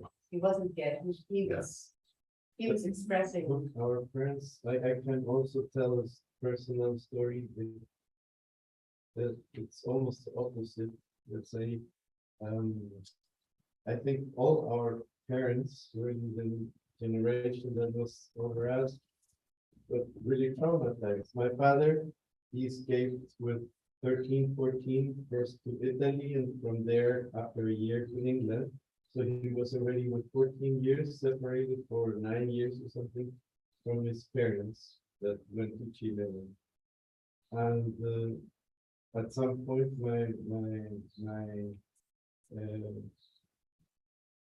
father, he was kind of alone, 14 years old. He wrote to his parents that that he was feeling so alone and so, without friends and in a country where he first didn't understand the language and this and that. Then he has to understand that. And then my grandfather, he wrote back to my father saying that please don't write those so sad letters to us, because his wife, my grandmother, gets too nervous with that. So from that moment on, my father was not only that he was in a terrible, lonely situation, and kind of alone with 14 years old, but on top of that, his father had told him not to write to him, too desperate situations, because his mother would get too worried. So my father stopped writing kind of sad letter or things that really happened to him, and I think from the personality of my father, that is very encapsulated. I think some of that, this trauma, got through his own life. What would that Julius be said? Yeah, you said that to my father. But none of that got passed down to you.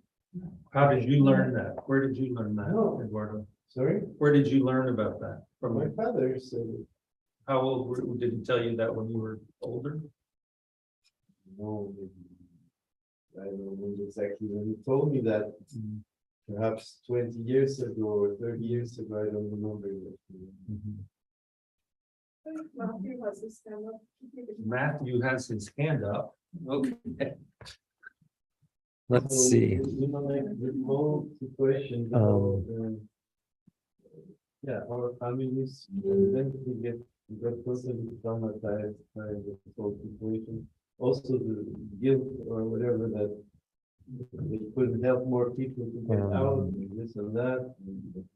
Okay, you can unmute Matt. Can we hear you? Let me see. Go ahead.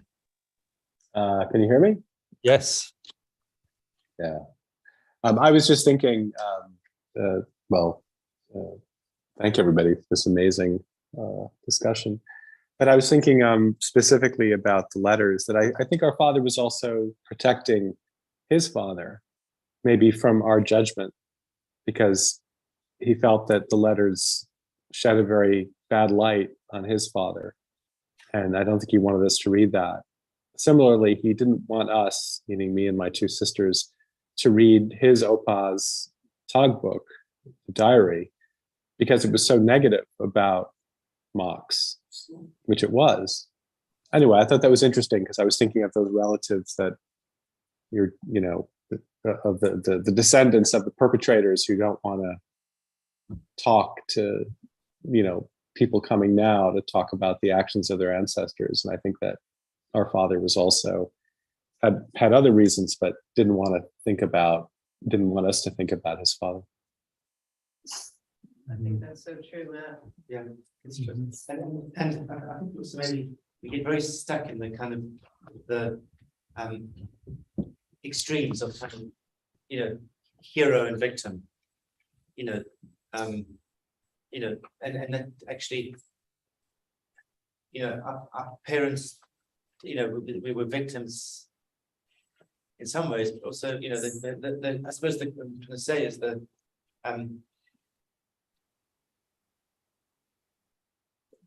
that they weren't all wonderful, didn't do wonderful things. It's kind of the full complexity of human relations.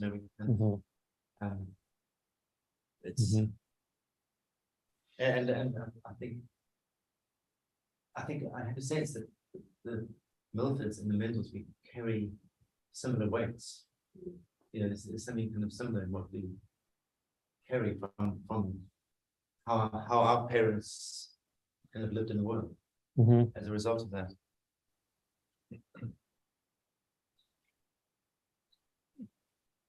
Yeah, but I think it's important for us also to know that due to all those experiences, we have something also to give, something positive. Like now, let's say with the situations that maybe doesn't touch us personally, but for example, this controversy, if in the society in Europe and especially in Germany, but also in other countries, for example, if Muslims people, women should use this, head thing and so on, and like because we were also affected by things like that, we understand that it's their way of life, and we should respect that, and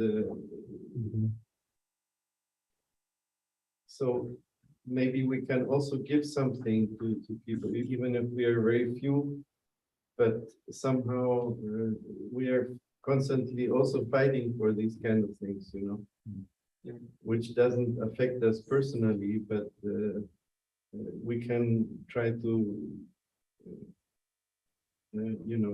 see some affinity with these people that are also suffering in some other ways, or as you say, people in South Africa that were treated, as non-humans or whatever. And I mean, a big part of Eli and my discussions and kind of coming to terms with is how my parents, arrived in South Africa in the late 1937, 39, and went from being German Jews who were, hugely stigmatized in Germany, and then arrived in South Africa and then found themselves as white, and with all the kind of unearned privileges, and benefits. And my father said something like he remembered arriving and walking along the pavement and black people stepping off the pavement out of his way. And he kind of said he kind of coming from Germany, he kind of enjoyed that to suddenly be sort of, in that position of kind of power and Really? Well, but I think that also speaks to the nuance of the issue of Jewish people when you look back, is that we're always viewed as victims or heroes, or sort of, it's very one-dimensional how we view people. I think the Holocaust can oversimplify the narrative of those. And we weren't good or bad, we were just people who survived. Yeah. We weren't heroes, we were victims. But I think it's oversimplification to say that. No, but I This think we history have shows that. we have some sensibility that, let's say in Chile, okay, sorry, now another example, like there's this Mapuche group of people, they're, I don't know how you call them, original people, indigenous people in Chile. And there was a lot of, the Spaniards kind of, they made fun of them and they treated them as drunk and this and that. A little similar to in some places in the US, also the indigenous people are treated not so well. And my parents, I think, always tried to defend these people. And for example, in the industry for my father, there was one of these Mapuche person, and my parents had to defend them against the other workers that treated them wrongly, And I don't know. So I am very proud of that. I don't think, not because of that, as you say, that we are better or worse, but exactly from our experience, that what happened to our population, we can have some sensitivity for what other people are suffering in some situation. I think in South Africa, my parents were anguished liberals.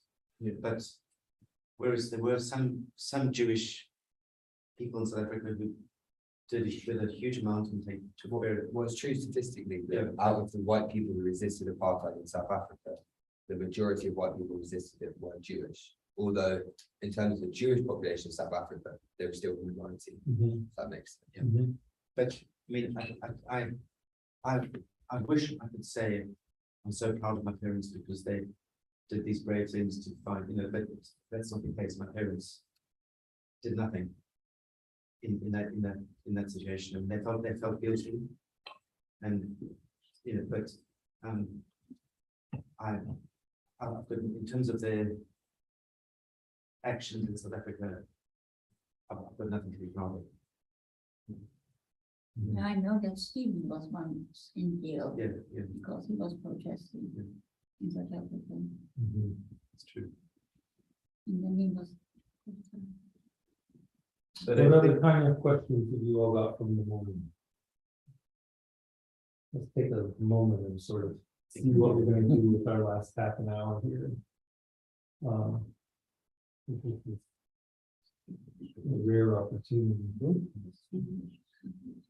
And I guess I could change the whole thing, there was such emotion, I don't wanna. Yeah. Family. Yeah.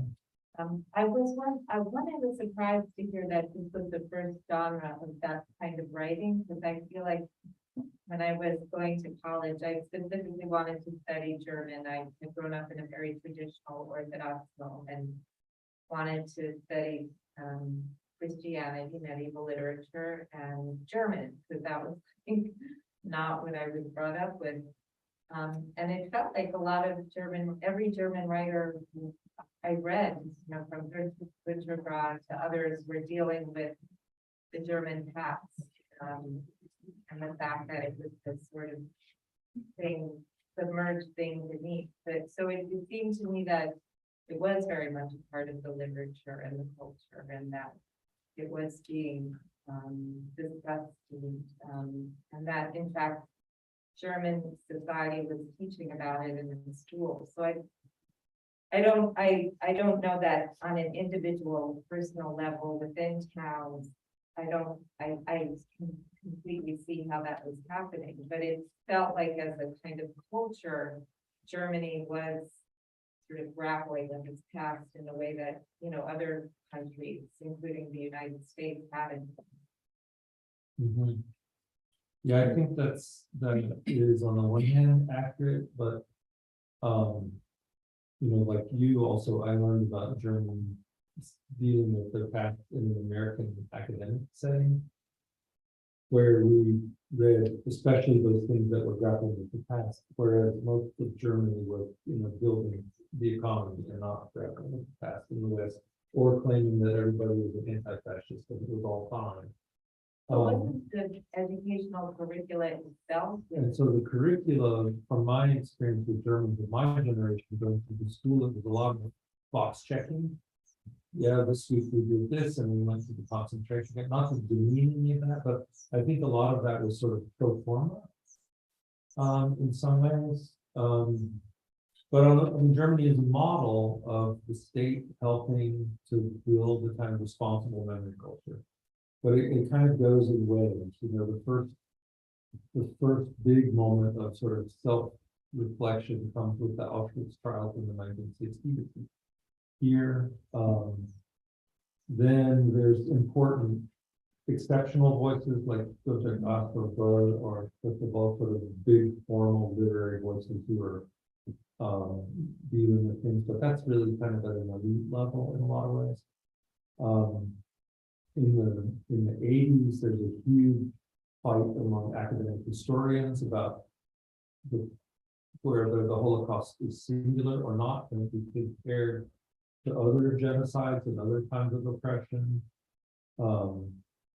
There is then a huge wave of studies about the Allied bombing of German cities and civilian death that asks the question in a very public way, can Germans be victims as well as perpetrators? And all of these things I think are historiographically ways of engagement that are really interesting and kind of fun to teach and complicated and have smart participants. But what I hear in the case of Gunzenhausen and Anschlag is those kinds of things at the most local level, with real commitments by local family members and local level governance to decide we're going to give Europe some money to do the project, and that's a fundamentally democratic decision. Yeah, I mean to say we're going to support this. That's a really, or we're going to give him permission to do it for no money. Right? Yeah. Ich bekomme kein Geld. Yeah.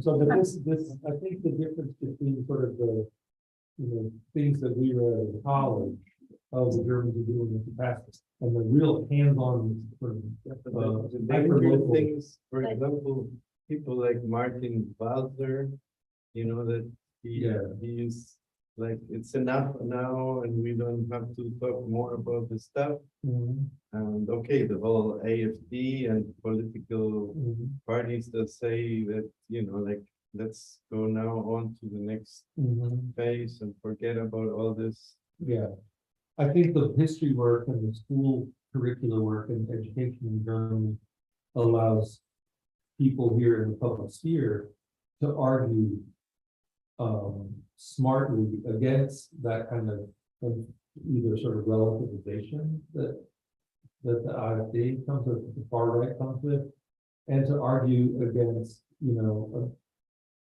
very smart, articulate old guy who's like, oh, enough already. I mean, the next generation, sort of generation of post-memory, so-called, has the tools to argue against that now because of the availability of these sources. And Very important is, since also 89 or beginning of the 90s, starting immigration of Jewish people from Russia, for instance, from the former Soviet Union. So the Jewish community in Berlin has been very small, but it's now a lot of people, young people, I think from Israel are living here. And this is very remarkable, I think, and very important to integrate these people. What you really mentioned that, and I think people didn't really understand it up to now. You don't have just to talk about dead Jews or murdered Jews. You have to talk certainly about the Holocaust, but there's a very vivid Jewish community in Germany. Like all the people from New York, I know one lady came and left her very orthodox rules, and they started here in Germany or in Berlin, and she was make her own Judaism and connects here, and it seems to be a hotspot for people who want to go forward. Yeah, there's a movie on Netflix. No, it was only the movie. Yeah, but wait, It's this is the truth about it. now I want to say something terrible. Sorry, Oh. sorry. Don't cut the. No, there's a problem a little with the immigrants from Russia, and this is like our grandparents. They didn't like the immigration from the East. And now there's a problem because these people, they come very often with an attitude which is very proper from Russia, and where they are very kind of like, I don't know what you call it, like they have an attitude of let's say, for example, with respect to Israel, like that they're very, we're strong and we don't have to give anything to the Palestinians and things like that, this kind of attitude, so. Yeah, but I think most the German population is very much not up to date with these discussions. They don't realize. Yeah, but they are kind of pretty far, not far right, but they're right. They're not. They're about the Jewish immigrants to Germany. the Russian immigration to Germany. So the Russian Jews, Which are now, I don't know, 80 or 85% of the Jewish people that live in Germany. Okay, and we see them in our community and in many other communities. And these people have attitudes that we cannot generalize, but in most of them are kind of pretty, not AfD or something, but they're kind of right. They're not leftist, like for German standards. so just to understand you, say the German Jewish community, many of whom come from Russia, Yeah. that their political positions in terms of Israel and So I think also, Yeah. I would say they would also vote for more, not for the AfD, but CDU or whatever, like for FDP or whatever. Just politically, they're on And, okay, I am. So more- would you say they're different? So that to kind of bothers me. is the sort of liberal left-wing Jewish tradition, which Yeah, We that's, come- because they, which yeah, they- so this is really fascinating, because what I have taught with my students this past year, about Jews in Germany who came from Russia are pushing back against that. There's a film that we watched called Monty called Cocktail, about I've had in class, about half an hour. I will send you this, which is told from the point of view of a young man in Frankfurt, Cologne, whose Russian Jewish parents came to Germany in the 90s, and he's the recipient of anti-Semitic violence. And he, in an ironic and sarcastic way, deals with all these generalizations about him, that what he's supposed to be as a Russian Jewish kid in Germany. And so it's a really poignant critique of exactly those kinds of. Does he that the critique about his own About everything. people that immigrate or? Yeah, about his, granddad, and he's talking with the AfD, and about his, Yeah, probably the young generation, but Yeah, you first, not all of these people have children, and yeah, several of these people are, by the way, by now already pretty old. Some of them have children, and Yeah. probably they will get more integrated into German Right. culture, let's say. Yeah. But the middle-aged people, I have the feeling that they're pretty far right. Yeah, this is true. But And there's but there's that's another, exactly what it should be. I mean, I actually had trouble when I used to work at a historic Jewish site, a historic synagogue, and I told Scott this story when you came for dinner. I worked there and I have seen a generational shift in terms of how people regard Jewish history. And so when I started there in the late 90s, we have Jewish visitors, we have non-Jewish visitors, and then we have German visitors. And the German visitors who came, I had a lot of trouble with. Inevitably, I'd give them a tour. They were very interested in anything that had to do with Jewish folklore, with Hebrew writing, any kind of Jewish symbols. And then when I would finish the tour and finish walking them through, they'd ask me, so where do the Jewish people live? And I'd say, right here. I live on the Lower East Side, we live all over. And they'd say, no, where do the Jewish people live? And I knew what they wanted me to say. They wanted me to tell them where the Hasidic Jews live. They wanted to know where Jewish people with payas and black hats. And I said, I don't know. And finally I said, okay, you want to go to Williamsburg or you want to go to Borough Park? Wow, that's- But I couldn't stand the question. And I couldn't stand my response. I felt like we were in this kind of dance that I didn't want to be doing. I felt I was being obnoxious. I felt they were being obtuse.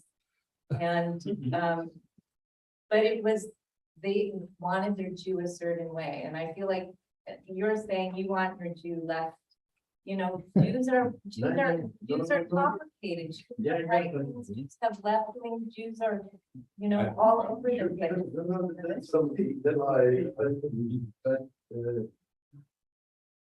I don't know how to, that's why I said it's difficult to say it. And the problem is that, okay, let's say I contrast these people with my parents, with even your parents, even if I didn't know them that well, your mother, as I knew, with your family, etc., etc. And these people definitely have a more, like,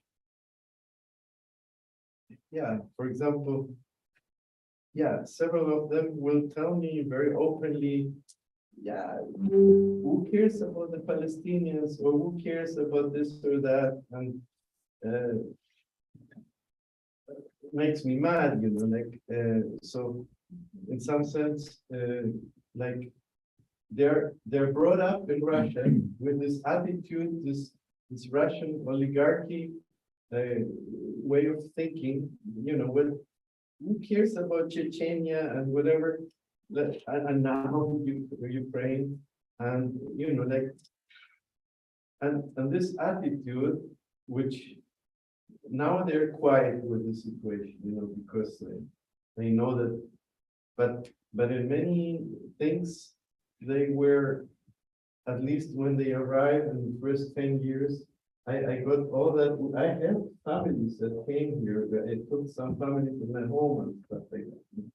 And I tell you, like, it's not easy. Okay, it's the first generation of people. No, and I hope, I don't know how Germans in general, like the normal Germans, will see this people and how they will.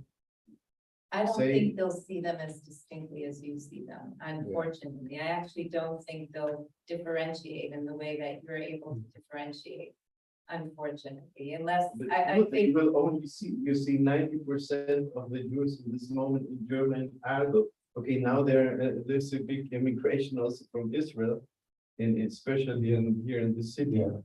But all over the country, I think the Israelis come more than to Berlin, not to other places so much. But the immigrants from Russia, because they were distributed all over Germany, they have some attitude, and I contrasted it with the Jews that like my parents, like all my family thinks very differently. I do know, and I'm with you politically, but I don't think that people outside that are gonna understand the complexities of the Israeli situation in the same way. And I think the reality and the sadness is that, your generations or your pre-generations went through these horrific things, were the victims of a Nazi regime, and then you have a few generations later who are, saying things that are equally hateful about, people in another country. But I don't think, I think your fear about how the Germans are gonna perceive the Russian Jews versus, I don't know that they're gonna be looking as close. Yeah. No, but they will consider that as The norm. Jews. Because I mean, 90% of the Jews that live now here are these people. Do you think that? And I'm not, no, it's- I shouldn't generalize either. It's very, sorry, this is. I know, sure. 95% of the Germans don't know a single Jew. Yeah, but I mean, in England, a lot of, it's about visibility, like, because the Hasidic Jews are very visible. And many people, English people think that's what a Jew is that's. Always the second question I get when I say I'm Jewish. Okay, but here in Germany, there are very few. I know, but it's just what I'm saying is what's visible. It's what Yeah. people kind of. What Scott, to your question, what do we think about for next? Yeah. Like what I've been trying to, and I kind of cannot articulate it all, but I feel like what the work that students are doing and that, you have been doing and you've been writing on is we are in another moment again of a rise of a right wing across the globe that is seeking to target people for one reason or another. And in each country, but in many countries, it's this group, or it's this group, or it's this group. So how do we take these learnings, this work that you've done to try to help with countering that? And that's a big, like, you're not gonna fix the world, your generation will fix the world, the next, but it's that's what I'm trying to find hope in, is that, you're just a single person in this town, but doing this work, and how do we grow that? How do we amplify that in other places to try to counter what we see happening across so many places in the globe, which is a reaction either to, whether it's different Jews coming in from Russia, whether it's, or if it's Muslims and how do we not just, look at study history so we don't repeat it, but it is, so we study history and don't repeat it, because we don't, we were talking a little bit about, I was asking you about your students and not to try to get to the politics of it, but like, what is the sense of people in different parts of the world, and especially of young people, so that we can not have something like this happen again. I'm not. Mhm. Mhm. Mhm. Yeah, I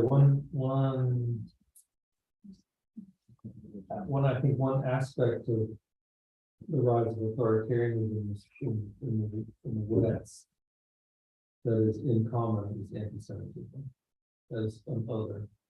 And the overlap and layer anti-Semitism with other kinds of racism is almost always present. I mean, do you see anti-Semitism in Trumpism? Oh, of course, Oh, yeah, yeah. deeply ingrained.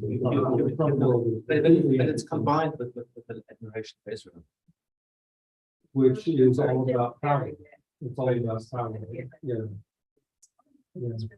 There, Yeah.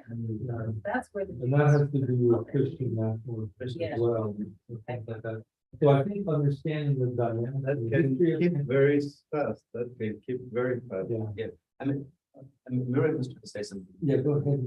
And one question you said in the hours ago, something about how Jews in Theresienstadt or in Auschwitz maybe had connections and how they would survive out. Mhm. Maybe you can say on a certain moment. Sure.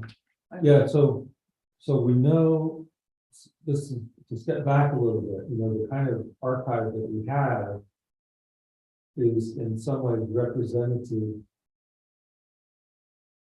in an exceptional way of highly integrated bourgeois German Jewish families who are mostly not the victims of the Holocaust. About half the Jews in Germany survived, whereas almost all the Jews in Poland, in Belarus, in Ukraine, in the Baltics were killed. Like in Holland too. And so the West, because of privilege, because of invisibility, right? Not non-Orthodox people.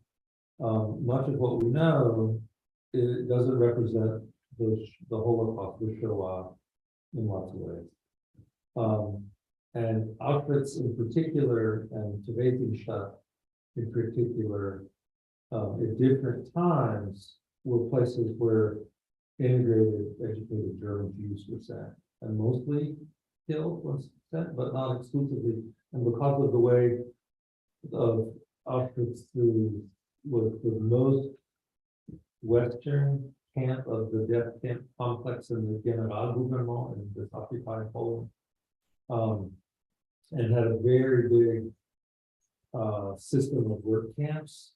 More people who were in a concentration camp outside of Germany survived from Auschwitz than from other places, and the same from Theresienstadt. And so we just know a lot more about the camp experience from people who were in those places. Did they survive on more? Proportionally more, because it was not Belzec or Majdanek or Treblinka or Sobibor. Or it was not, half of the Jews who were murdered by the Nazis were killed by guns on the Eastern Front in villages. And that is all absent. We have almost no information about those people and their families and their records. All that is completely erased. And so partly one thing about this archive is that it is not the story of the Holocaust for most Jewish people. It's completely exceptional in terms of percentage of, you want to sort of think about that. Were they also immigrating later? They went out like It depends, but once the war starts in the East, the Holocaust begins already in the fall of 1939, all the way to the, and Jews are expropriated, encouraged to leave already before the war starts throughout the 30s, as we see, right? And after the war starts, it becomes very difficult, but some Jews survive up and even until 1942, when the big deportations happen in most of Germany, starting in 1940 with Max Mundfelder's example. But there's sort of two different stories. One is this Holocaust exile survival story of relatively secular, fully integrated Jews in Germany. And the other story is shtetl Jews from. Yeah, a good example of this is that a good friend of mine who's in Berlin at the moment researching her own Jewish family history, family of Polish Jews.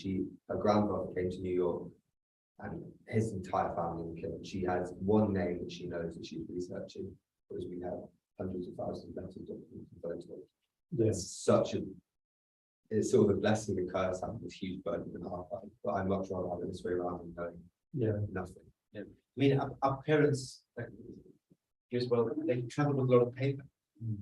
You know, they kept so A many. hell of a lot of paper. They- Yeah, that's astonishing how much paper came to your all's families in suitcases and trunks. Yeah, yeah. That's the question, are they more smart, are they more intelligent? I think it's about privilege, it's about power and privilege. Well, they were very privileged here. Yeah. From both sides, my parents were pretty rich here. And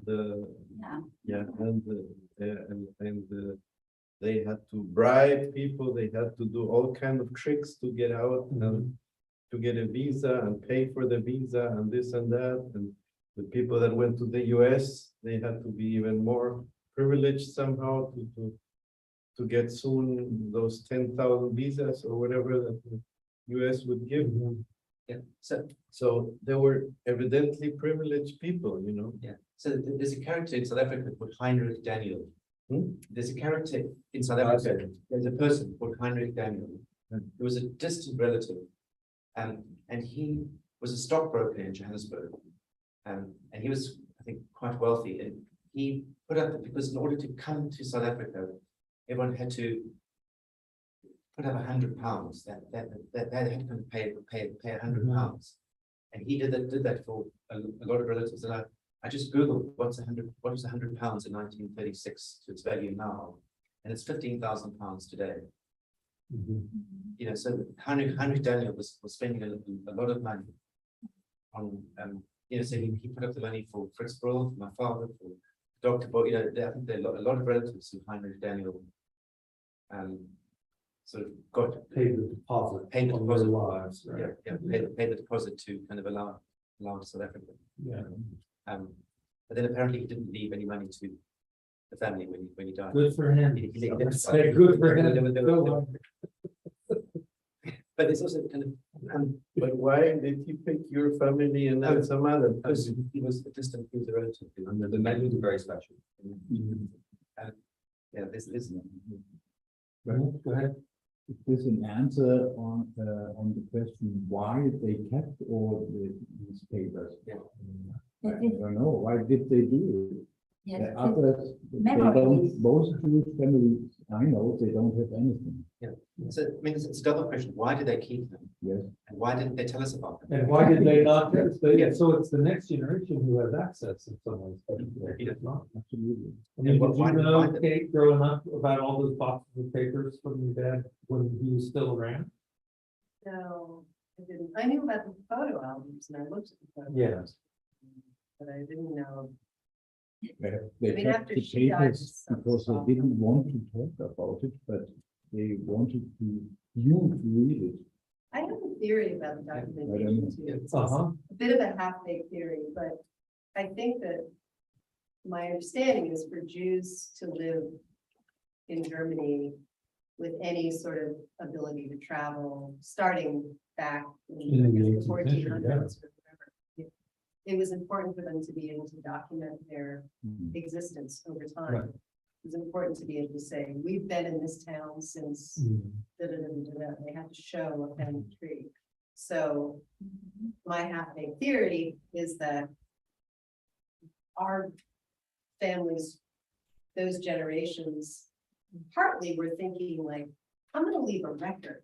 Right. We belong here. Mhm. This is where we're from. Here's the photo studio on the Hanover Plaza. Here's the photo studio, you know, and it's like, I mean, I think I think there's something to that, the idea of I mean, that it's both practical, but practical, on a certain but and practical also, concept. you know, I think In it's the also 18 very German. in the 18 So in the 18th century, when you got the Prussian bureaucracy coming of age and, you know, the Enlightenment, and you've got the Austro-Hungarian bureaucracy kicking in the full high gear in the 19th century.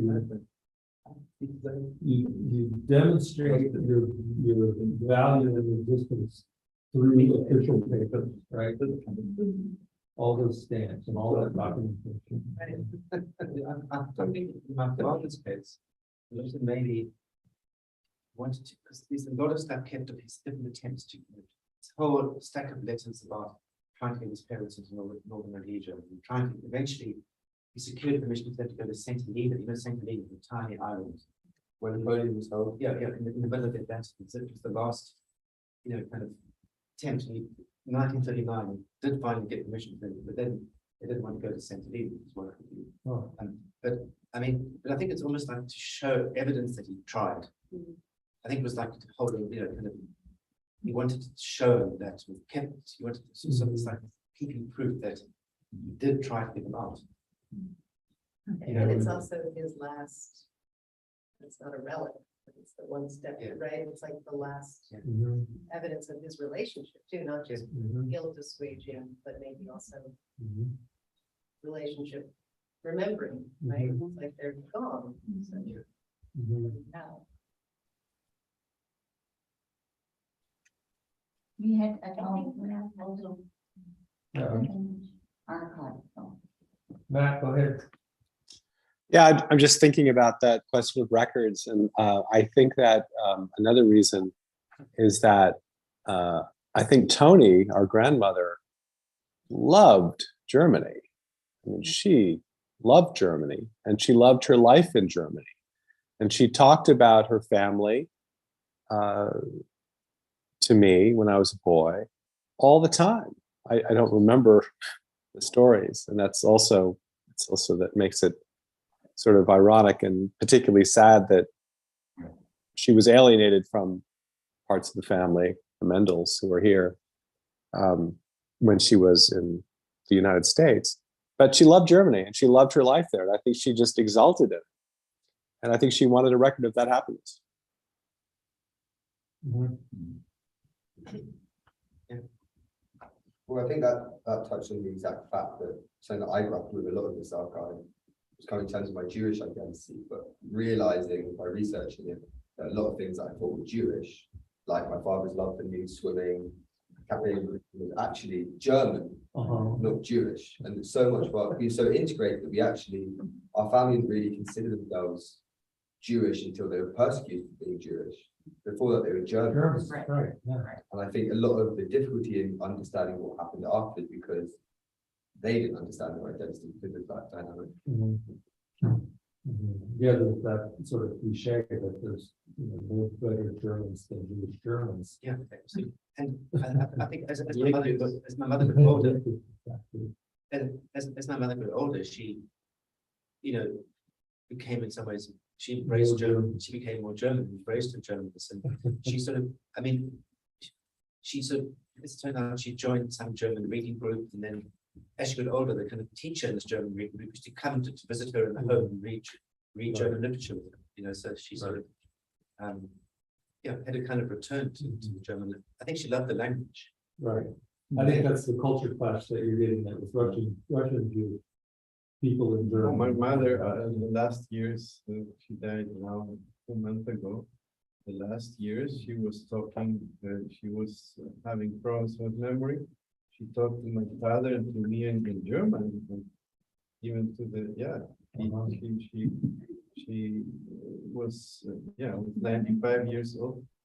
She started like 2 years before she died, speaking almost, She was even to the keeper that would help her start talking in German. And she wouldn't understand her, so that he was amazed. Like, but when please speak in Spanish.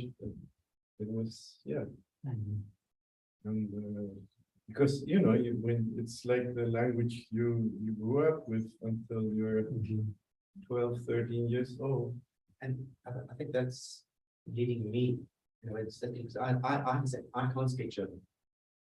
You know, my parents, I think they were embarrassed to speak German. You know, they both spoke English to each other, but they're both German. You know, they spoke German to my grandparents. Yeah, same like. Yeah, but there was like, you know, and you know, I have a sense of a kind of gap of like, because I have a sense that German is an amazingly expressive, wonderful language, and it's a, I mean, obviously I should have learned, and I could still learn, but Not too late. but I kind of I feel, don't recommend it to you, it's hard. We should just speak German. Yeah, It's like trauma about it. We didn't. We just know it. and So all but these letters, it's not bad. but what as Scott has been helping me work on the projects. I'm working on a series of kind of, I suppose, artworks which are about what I see as my kind of lost language. And so I'm you know, I've been working with certain key documents and some of the most traumatic documents in the archive, and making these works which are about language. So if you come tomorrow, Come tomorrow and see these, yeah. So I get a call, it's very typical, so it's like, Scott, can you talk? And then he'll say, you know the letter, what's the most important word in that sentence in German? And then I tell him, and then that's all good. It's what we all need to have our own personal German list. Yeah, very useful. So the document that was on the poster, nobody knows what comes next, is one of these key phrases that in German, keine weiß, was nachher kommt.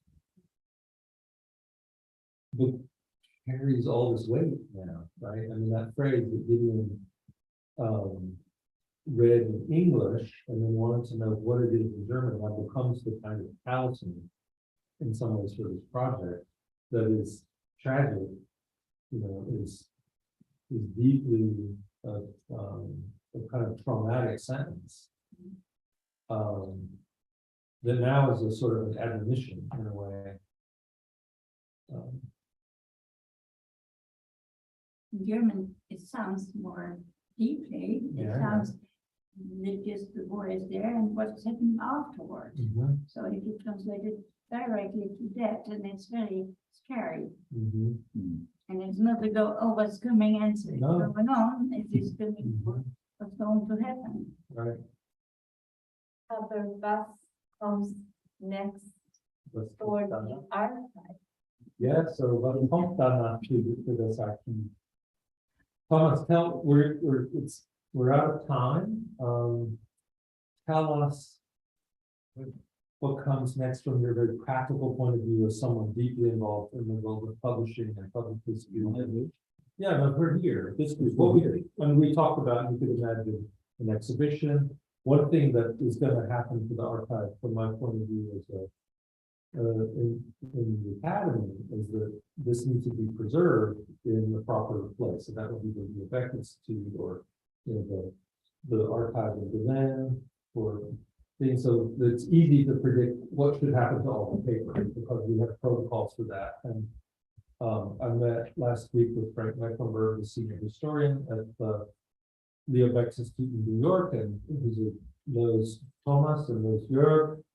And he's like, reading on the paper, we got that covered. So the incredible work that my students did this past semester, creating a finding aid, a descriptive catalog of the Milford archive, is singular, I think, at this level, to have that kind of description of work that can then be used by historians or artists or whatever. So what comes next for the practical side of the archive is not complicated. It takes a lot of work, it might take time, it takes family to be ready, when we're going to take this from personal to public. Those are kind of not my problem in some ways, but it's very predictable to see what's going to happen unless there's a flood, right? And then Gideon has to show up and take pictures of all the detritus of the archive. So that's easy, but what comes next with this group? I don't know. I think in my taste, like the most important thing is not, sorry that I say, not the archive that will be archivated somewhere, but that all these young people, you know, that they're a seed for understanding, for giving to their group of people, to their environment, you know, some attitude in life, okay, some positive attitude in life against, you know, against hate, against, you know, and this, I think that's the most important thing of all, you know, all these young people that will change a lot. You know, it's amazing how, for example, what Jörg has changed, you know, in his what you have done, you know, like it's amazing, you know, you have influenced hundreds of people, thousands of people, and each of these has again, you know, give it on to other people. So it's not, you know, like your students, all of us. So this, that's, I think, because archives will get some archive, and perhaps very few people will read them. Historians, I don't know, but Yeah, but I mean, we kind of, that's part of my kind of motivation is to get things scanned, to kind of, you know, sort of to take it away from just being paper and make it kind of digitally available, you know, and also, I think also that then the work which, I mean, you know, a few others are doing, which is acting, you know, would be not just making an archive, but we actually making things, we kind of intervening, we're intervening in the archive. Right. We really kind of, you know, which we feel is kind of something, which is a way to actually kind of make it much more public. Yeah.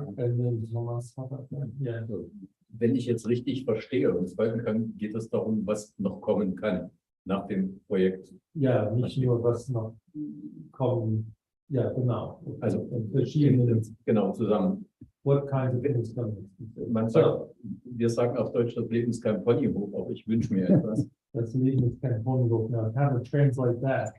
Life is not your caramel room or something. Aber ich habe einen Wunsch. But here's my Ich wünsche mir, weil es genau darum geht, was wir vorhin gesagt haben, dass wir an die Menschen etwas weitergeben. Und ich denke nicht nur an die Jugendlichen, sondern auch an die Erwachsenen. So we have to carry this on not only to youth, but also to adults, to grown-ups. Ich glaube, und es brennt mir förmlich in den Händen. Ich möchte gerne die Archive sehen, weil ich glaube, das ist meine feste Überzeugung, diese Archive und das, was in diesen Archiven steckt, was da drin ist, an Informationen, brauche ich und andere Menschen eben auch, die sich mit dem Thema beschäftigen. Because we need, and he says, my fingers are burning almost to get to the archive because we have to start with this information. Weil wir diese Informationen brauchen, um Wissen an die Menschen hier That weiterzugeben. leads to knowledge, which then leads to sharing that knowledge. Genau, weil also mir ist es wichtig, ich verstehe dich ganz genau, so sag mir, wenn ich falsch liege, es ist wichtig, die Geschichten zu erzählen. You gotta tell the stories. Und die Geschichten zu erzählen, dazu brauchen wir diesen Inhalt. Weil was sind 6 Millionen Juden? Ich erzähle Schülern etwas, das passiert im Geschichtsunterricht, da steht der Lehrer von und sagt 6 Millionen tote Juden. Was ist das? Yeah, so the numbers, like 6 million, whatever that doesn't mean anything to children in school, but to have these stories based on a fact. Ich wünsche mir wirklich dieses Wissen aus ihren Archiven zu retten. Und das halte ich für enorm wichtig, weil, und das will ich sagen, was ich heute erlebt habe und das höre, was es noch gibt an Dokumenten. Ich bin über die Jahre hinweg mit 20 Familien weltweit in Kontakt gewesen. So he says, what I'm hearing that's in these archives is compelling because he's in contact with over 20 different families. Und es gibt kaum eine Familie, wo so viel erhalten geblieben And ist. Die there's meisten, hardly any family at all that has this much archival record available. die meisten Familien haben es weggeworfen. Mostly they threw it away. Well, Also es ist sehr oft nur ganz wenig erhalten geblieben. Und das ist etwas ganz Besonderes, von dem Sie hier sprechen. this is completely exceptional archival case here. Can't believe that. Kate sagt, ich glaube, That's not me. Doch, das ist so. No, that is.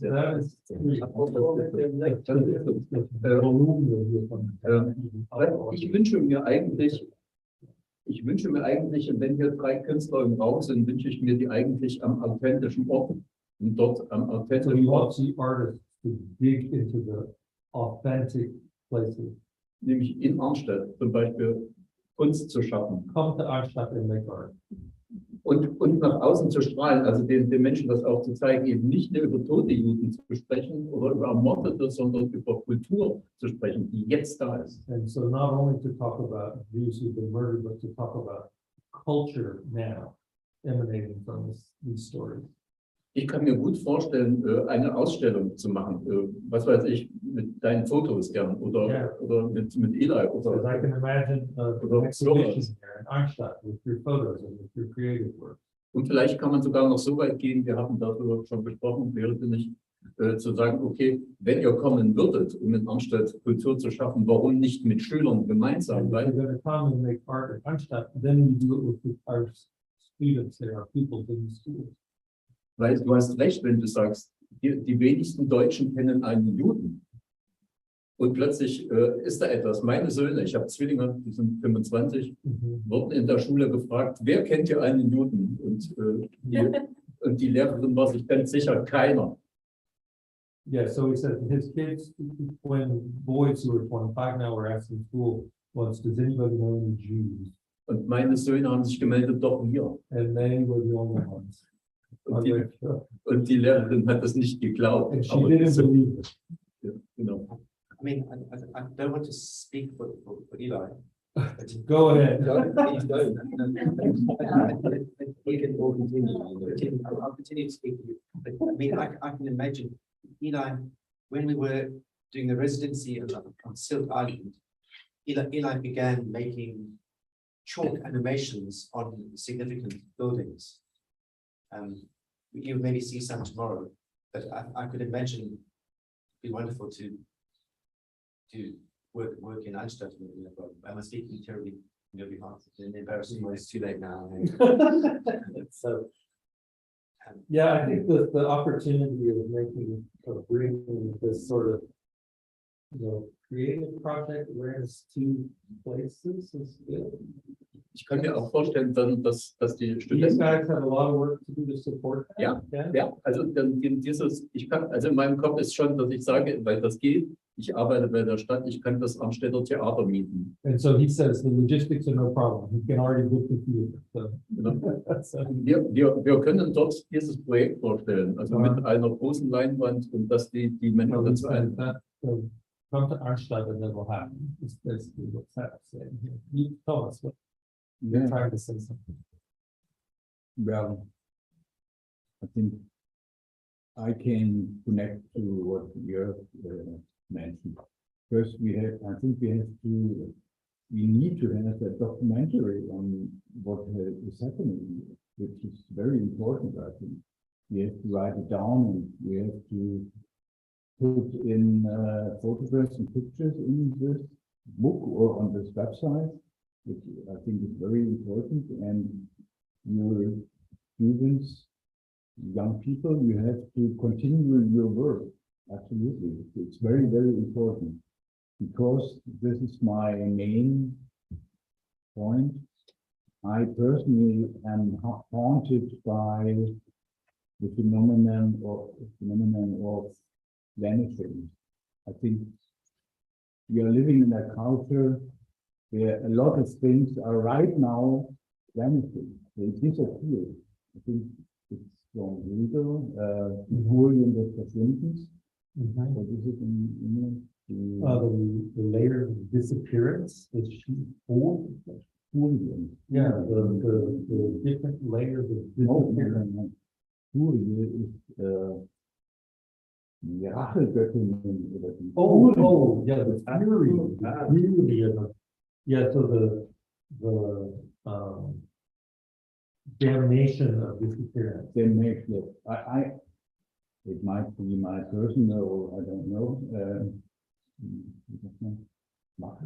My own problem. My problem. This is one of the problems of our time. We have a lot of archives, but documents in an archives are bad. In case you don't work with them. So you have to put them out of the archives and to make them alive. This is, I think, what historians and all people who are sitting here have to do. It's our task to do. Well, by this generation talking about it, I consider it means that the archive is alive. It's not just dead in the past, but we are part of the archive and adding. Yeah, I mentioned when we talked during lunch, Gordon and I remembered when I talked to one of the main archivists of the topography of terror, and he told me a lot of historians, or most of historians, they don't go to the cellar, The basement to the basement where the documents are, and so the consequences, what's not in the internet does not exist. And this is what I mean, it's an example for it. I mean, I think the cinema is vanishing. We don't know what, if we will close all our cinemas. Newspapers are, as printed newspapers are, and I know, I think a lot of people don't know, or they know less and less about their, I don't know, nation, about, they don't have what we call in Germany anymore, Bildung, and the Jewish bourgeoisie was one of the main subjects of German Bildung. So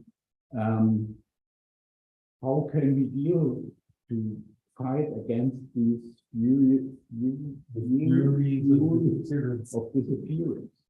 And my term or keyword would be we have to connect. We have to connect globally as we do it right now here. Maybe the next step is a conference where Frank Mecklenburg and I don't know, all these people are sitting together and talk about what we have talked today, but we have to continue.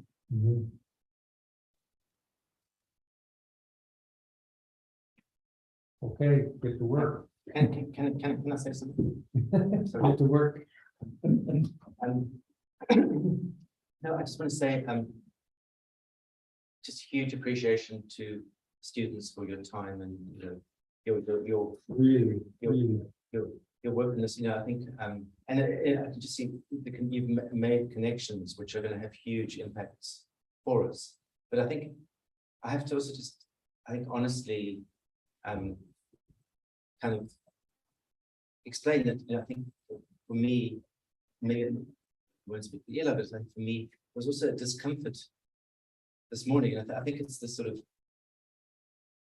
complex situation of being studied, like having, being the subject of study, but also being the kind of instigator and researcher, but also kind of feeling it's quite strange having people I don't know kind of examining and looking into our history. And I know it's important, and my discomfort is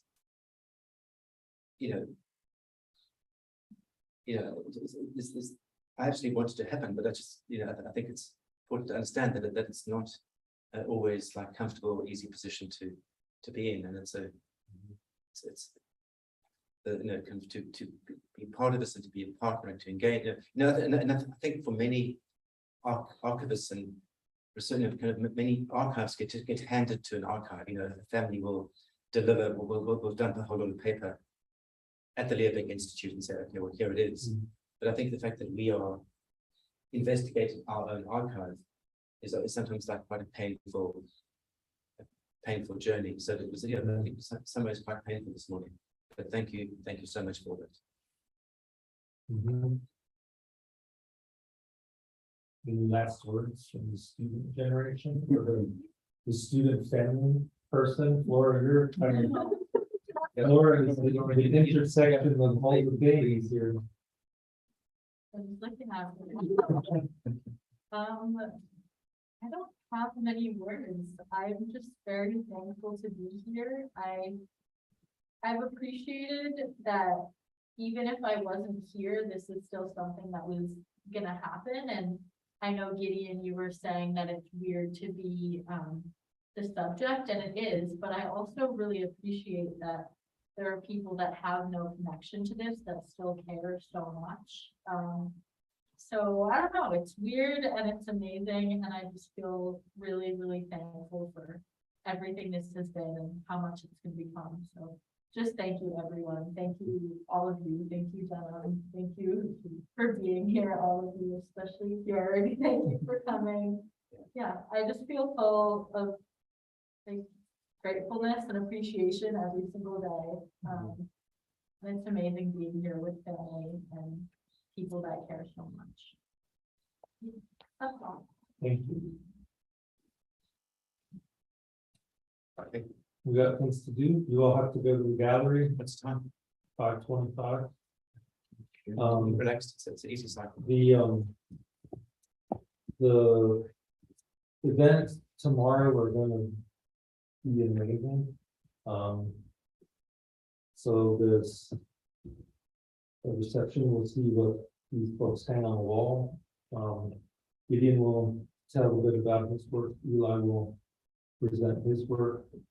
Then I've got a friend who's a professional director and dramaturg, and Samar Al-Sabr, who was at Davidson for a couple of years as a postdoc, who's now a professor of theater at Stanford. And impromptu last week we met and hatched a plan to have 3 professional actors present from the archive, and so that'll happen tomorrow in this space as well. And Dora as well. And then following that, the last line, at least in the version of the script that I saw last night in the 3-hour rehearsal, ends with a call to Flora to read.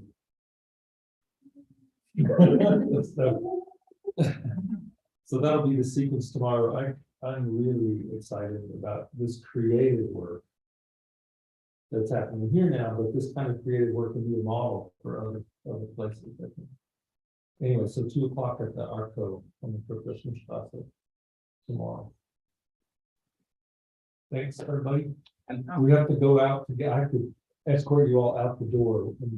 it's got, I know Eduardo is not going to be there. I think this is, will that be live streamed as well tomorrow? I can set up a live stream. You guys can, somebody can be around. I want to see that. Yeah. I have to work, but I can take an hour or 2, but I have to work tomorrow.